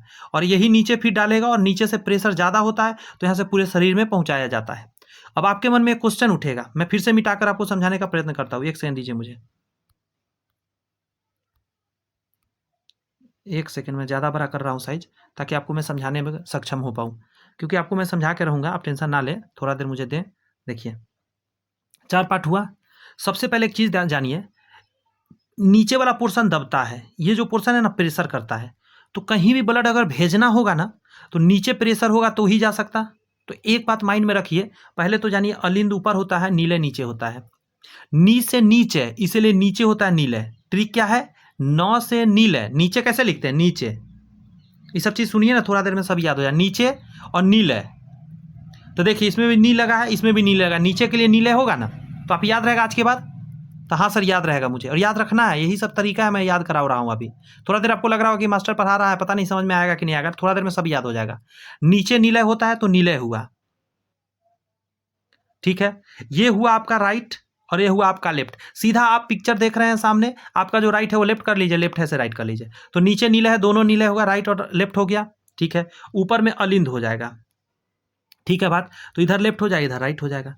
अब यहाँ से ऐसे करके ऐसे जा रहा है पूरे शरीर में ब्लड, तो ले जाने वाला कौन हो गया, तो आप याद कीजिए, लेफ्ट नीले यानी बायां अलिंद, सॉरी बायां नीले, याद हो गया, पूरे शरीर में जा रहा है, और धमनी से जाता है, धमधमा के जाता है, तेजी से जाता है, इसलिए धमनी से जाता है, और पूरे शरीर से ब्लड आराम से सुस्त होके आता है और इसमें गिरता है। बात समझ में आया। और ये अशुद्ध खून आ गया, पूरे शरीर से आया है कार्बन मोनोऑक्साइड गैस लेकर, यहाँ से जा रहा है ऑक्सीजन वाला लेकर, तो यहाँ पे आके गिरा, तो ये सिरा है, ये इसको क्या बोलते हैं, सिरा। आराम से सरसरा के धीरे धीरे आता है सिरा, ठीक है, सिरा इसमें गिरा रहा है। अब सुनिएगा, फुफ्फुस धमनी होता है, फुफ्फुस सिरा होता है। तो यहाँ है फुफ्फुस सिरा, जो इसमें आके ब्लड गिरा रहा है आपको। शुद्ध कहाँ हो रहा है ब्लड, तो देख, एक तो ब्रिक में क्षमता है, उसकी बात नहीं कर रहा हूँ। ऑक्सीजन कहाँ मिलता है? तो फेफड़ा में, ऊपर फेफड़ा होगा तो फेफड़ा से आ रहा है, फेफड़ा से आया तो कहाँ आया? अलिंद है ऊपर, तो लेफ्ट अलिंद में क्या हुआ है? आपका ब्लड आया, ठीक है, ये शुद्ध है, और ये नीचे इसमें भेज दिया। यहाँ पे दबता है, प्रेशर यहाँ क्रिएट होता है, इसलिए यहीं से जाएगा हर जगह। बहुत बार लगता है ऊपर से जाता होगा, तो जी नहीं, ऊपर से नहीं जा सकता, क्योंकि प्रेशर यहाँ क्रिएट होता है, तो यहाँ से इसे पाइप लगा होता है जाने के लिए पूरे शरीर में। अब देखिए ये इसका क्या काम है, तो सुनिए, यहाँ पे जो अभी ब्लड आया था ऊपर में, तो ऊपर में आया था अशुद्ध कार्बन डाइऑक्साइड गैस वाला, ठीक है, पूरे शरीर से आराम से आया। प्रेशर तो नीचे क्रिएट होता है, दबता तो नीचे वाला पार्ट है, तो यहाँ से जो एक पाइप होता है, इसको बोलते हैं फुफ्फुस धमनी। फुफ्फुस धमनी, और यह शुद्ध खून को कहाँ ले जाता है? आपको फेफड़ा तक, ताकि वहाँ ऑक्सीजन मिले और शुद्ध हो। बात समझ में आई कैसे कैसे खेला हुआ? नीचे वाला यहाँ से गया पूरे शरीर में, तो इसको बोलते हैं नीले, यानी बायां नीले से पूरे शरीर में जाएगा धमनी से होते हुए, और सीरा से आकर गिरेगा, ऊपर वाला में सीरा से आकर गिरेगा अशुद्ध खून, जो कि दायां अलिंद में गिरेगा, और ये फिर नीचे भेज देगा, जिसको बोलते हैं हम लोग बायां नीले, सॉरी दायां नीले। दायां नीले से जाएगा फेफड़ा में, और फेफड़ा से फिर आएगा आपका बायां अलिंद में, और बायां अलिंद नीचे भेजेगा, और नीचे फिर पूरे शरीर में जाएगा। इतनी बार मैं कोशिश की आपके सामने बोलने का, समझ में आया तो अच्छी बात, नहीं आया तो कोई और तरीका आप लगा के प्लीज़ सीखने का कोशिश करें, क्योंकि एग्जाम में आ सकता है। मैंने बोला क्या यहाँ पे हो रही है वो बात? यहाँ पे हो रही है वो बात? मैच कराने का कोशिश करें क्या? पिक्चर बनाते हैं और देखते हैं। मैंने बताया था ये अलिंद, लेकिन ये राइट वाला, ये अलिंद, लेकिन लेफ्ट वाला ये है आपका, सॉरी उल्टा लिख दिया मैंने, ये है लेफ्ट वाला अलिंद, ये है राइट वाला अलिंद, और ये है नीचे यहाँ पे है लेफ्ट वाला नीले, और इधर है राइट वाला नीले। हमने यहाँ देखिए फेफड़ों में ऑक्सीजन कीर्त, ठीक है, फेफड़ों में ऑक्सीजन कीर्त यानी शुद्ध रक्त फुफ्फुस से सिराओं द्वारा बाएं अलिंद में पहुंचता है। आइए बनाते हैं, बायां अलिंद कहाँ है? बायां अलिंद यहाँ पे, क्या मैंने बोला था इसको फुफ्फुस सिरा? हाँ सर, आपने इसको फुफ्फुस सिरा बोला था, जो कि कहाँ से? फेफड़ा से आया था, ऊपर से फेफड़ा से, जी सर फेफड़ा से आया था, राइट है, और ये यहाँ पे आया बायां अलिंद में, बायां अलिंद में आ गया। बायां अलिंद इस रक्त को बाएं नीले में पहुंचाता है। बायां नीले कहाँ है सर? नीचे है, बायां नीले में पहुंच गया शुद्ध रक्त यहाँ से नीचे, ओके सर। और बायां नीले इस ऑक्सीजनकृत रक्त को पूरे शरीर में धमनी द्वारा पहुंचाता है। तो हाँ सर, आपने कहा था ऐसे धमनी द्वारा जाएगा पूरे शरीर में, अंडरस्टैंड हुआ ना? हुआ कि नहीं हुआ? और देखिए पूरे शरीर से सीरा द्वारा आएगा इधर दायां अलिंद में, दायां अलिंद में आया आराम से, और फिर दायां अलिंद नीचे भेज देगा इसको दायां नीले में, और दायां नीले में धमनी द्वारा, फुफ्फुस धमनी द्वारा कहाँ जाएगा? ऊपर जाएगा फिर फेफड़ा में, ध्यान रखिएगा। बहुत टफ है, क्या कीजिएगा, धीरे धीरे याद होगा। बहुत लोग को यहाँ से याद हो भी गया होगा। यदि पसंद आया है ना तो ज़रा कमेंट्स में लिख दीजिए, हाँ सर शायद पहली बार हमको याद हो गया ये बात। शायद आप इस चीज़ को बना भी सकते हैं कॉपी में। निम्नलिखित विटामिनों में से कौन सा एक रक्त के स्कंदन में मदद करता है? तो विटामिन के हो जाएगा। स्कंदन मतलब जमने में मदद करता है। सही में बहुत बड़ा ये चैप्टर निकला। हीमोग्लोबिन के बारे में निम्नलिखित में से कौन सा कथन सही है? हीमोग्लोबिन के बारे में कहता है आरबीसी का हीमोग्लोबिन ऑक्सीजन तथा कार्बन डाइऑक्साइड गैस के वहन में मदद करता है। यही तो है आरबीसी, यही तो काम करता है। इस चीज़ को यहाँ डिटेल में पढ़ा जाए। कह रहा है लाल रक्त कणिका यानी आरबीसी में उपस्थित हीमोग्लोबिन ऑक्सीजन एवं कार्बन डाइऑक्साइड दोनों का परिवहन करता है। ऑक्सीजन को फेफड़ों से कोशिकाओं में तथा कार्बन डाइऑक्साइड गैस को कोशिकाओं से फेफड़ों में ले जाता है। क्लियर है? हाँ सर क्लियर है। आगे कहा जा रहा है निम्नलिखित में से कौन सा एक मनुष्य का सामान्य रक्त दाब है? तो 120/180। जल का नहीं भाई, पारा का होता है। मैं भी क्या है, पारा का होता है 180 भाई, 120/80।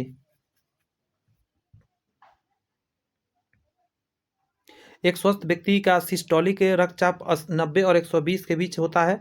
आय कहता है वर्तमान दिशा निर्देशों के अनुसार सामान्यतः 120/80 माना जाता है। और ये भी याद रखें, इसको नापते क्या है रक्तचाप को? तो स्फाइग्नोमैनोमीटर से नापते हैं, स्फाइग्नोमैनोमीटर से। अगला जो क्वेश्चन है श्वेत रक्त कोशिकाएं। श्वेत रक्त कोशिकाएं आंसर हो जाएगा संक्रमण के विरुद्ध प्रतिरक्षा के रूप में काम करता है। ठीक है, श्वेत रक्त कणिका संक्रमण के विरुद्ध प्रतिरक्षा के रूप में काम करता है। अधिक हो जाता है ल्यूकीमिया कहलाता है। ल्यूकीमिया यानी कि ब्लड कैंसर। निम्नलिखित गैसों में से कौन सा एक रक्त के हीमोग्लोबिन से आसानी से मिल जाता है? कौन सा गैस? तो दो गैस हो गए, ऑक्सीजन और कार्बन मोनोऑक्साइड करा है। अन्य सभी गैसों यौगिक के मुकाबले कार्बन मोनोऑक्साइड रक्त हीमोग्लोबिन में आसानी से घुल जाती है, क्योंकि हीमोग्लोबिन का मुख्य अवयव लोहा है जो कि ऑक्सीजन के साथ मिलकर ऑक्साइड बनाता है। तो कार्बन मोनोऑक्साइड का सबसे अच्छा है। अगला है मानव रक्त एक श्यान तरल है, इसकी श्यानता का कारण क्या है? तो आरबीसी और डब्ल्यूबीसी तो है नहीं। प्लाज्मा में भी मानू, रक्त में प्रोटीन हो जाएगा, और ए बी सी तीनों हो सकता है आंसर।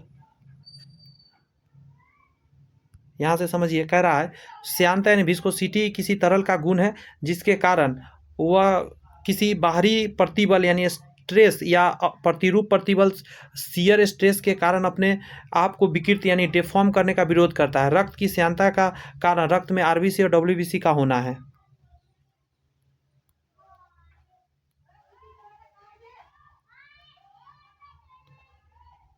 कि कंफ्यूज कर देता है बार बार गलत लिखकर। बताइए, यहाँ फिर गलत दिया हुआ है। देखिए एक चीज़ यहाँ समझिए, मैं आपको बता दूँ, यहाँ पे कुछ गड़बड़ है। जैसे देखिए, डब्ल्यूबीसी के कारण और बिम्बाणु के कारण कोई प्रभाव नहीं पड़ता है। आरबीसी से पड़ता है, सीरम सोडियम से पड़ता है, रक्त प्रोटीन से पड़ता है, प्लाज्मा प्रोटीन से भी पड़ता है। अब ये कैसे आंसर दिया जाएगा इसका मल्टी आंसर तो है नहीं, तो किसको आंसर डाले? रक्त प्रोटीन सबसे मेन आता है। अब यहाँ देखिए इसका सोल्यूशन में यहाँ क्या खेला किया है, यहाँ पे लिख दिया है कि रक्त में किसी तरल का गुण उसके कारण किसी बाहरी प्रतिबल वगैरह वगैरह के कारण होता है, विकृति को रोकना होता है। ठीक है, रक्त की श्यानता का कारण आरबीसी डब्ल्यूबीसी का होना होता है, डब्ल्यूबीसी से तो नहीं होता है। तो ये ऑप्शन से अच्छा क्या होगा? मतलब हमको लगता है ना ज़्यादा मात्रा में आरबीसी होता है ना, ऑप्शन के हिसाब से दिया है। आप समझिए हम क्यों ऐसा आंसर दे रहा है, इसके पीछे भी हम लोग बात करते हैं।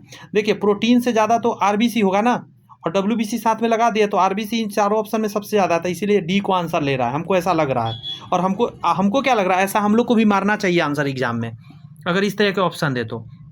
जिसका संख्या ज़्यादा है, आरबीसी ज़्यादा रहता है ना ब्लड में, इसीलिए। मानव रक्त यदि अम्लीय निम्न पीएच का हो जाए तो क्या होगा? पीएच मान घटने पर, तो मानव रक्त यदि अम्लीय हो जाए तो हीमोग्लोबिन का ऑक्सीजन वहन क्षमता कम हो जाएगी, इसीलिए उसका क्षारीय होना बहुत जरूरी है। ऑक्सीजन वहन क्षमता घट जाएगी, आंसर बी हो जाएगा। आगे कहता है रुधिर आधान के मतलब दान के बारे में निम्नलिखित कथनों में से कौन सा सही है? कह रहा रुधिर वर्ग बी के बारे में, तो इसको पढ़ लेते हैं। रुधिर वर्ग बी में एंटीजन बी तथा एंटीबॉडी पाई जाती है। रुधिर वर्ग बी में क्या होगा? एंटीजन बी और एंटीबॉडी पाई जाती है, अतः यह वर्ग बी से रुधिर ले सकता है तथा ए बी को दे सकता है, और ए बी सर्वग्राही है, सबसे ले सकता है इसलिए दे सकता है, और इसको ओ भी दे सकता है। ओ को नहीं दे सकता है। रुधिर बी वर्ग बी और ए बी को रुधिर दे सकता है तथा वर्ग ए से ले सकता है। जी नहीं, ए से कैसे ले लेगा? रुधिर वर्ग बी और ए बी को रुधिर दे सकता है तथा वर्ग बी से ले सकता है, यही सही होगा इसका। ब्लड खत्म होने का नाम नहीं ले रहा है। शरीर के अंदर रक्त का स्कंदन किसकी उपस्थिति के कारण नहीं हो पाता? कुछ तो है, हिपेरिन के कारण। शरीर के अंदर रक्त का स्कंदन हिपेरिन की उपस्थिति के कारण नहीं होता है। हिपेरिन हमारे रक्त प्लाज्मा में पाए जाने वाले विशेष पदार्थ है जो कि रुधिर को जमने नहीं देता है। मनुष्य के अलावा यह मच्छर के लार में भी हिपेरिन पाया जाता है। यहाँ एक क्वेश्चन है कि नीचे दिए गए कथनों में से सही है, और आपको कह रहा है सही का प्रयोग करना है। रुधिर वर्ग ए वाला कोई व्यक्ति रुधिर वर्ग ए तथा रुधिर वर्ग ए बी वाले व्यक्ति को रुधिर दान कर सकता है? तो हाँ, दे सकता है। रुधिर वर्ग ए बी वाला व्यक्ति कोई व्यक्ति रुधिर वर्ग ए बी अथवा ओ वाले व्यक्ति को रुधिर दान कर सकता है? जी नहीं, ये सबसे ले सकता है। बात समझ में आई, इसलिए गलत हो गया। रुधिर वर्ग ओ वाला व्यक्ति किसी भी अन्य रुधिर वर्ग वाले व्यक्ति को रुधिर दान कर सकता है? हाँ, दे सकता है सबको। रुधिर वर्ग ओ वाला व्यक्ति किसी भी अन्य रुधिर वाले व्यक्ति से रुधिर ले सकता है? जी नहीं, सिर्फ ओ से ले सकता है, सिर्फ ओ से। जी हाँ, अब कंप्लीट हुआ। तो बहुत सारे क्वेश्चन हम लोगों ने किया, 74 तो सिर्फ एक चैप्टर इसी में है।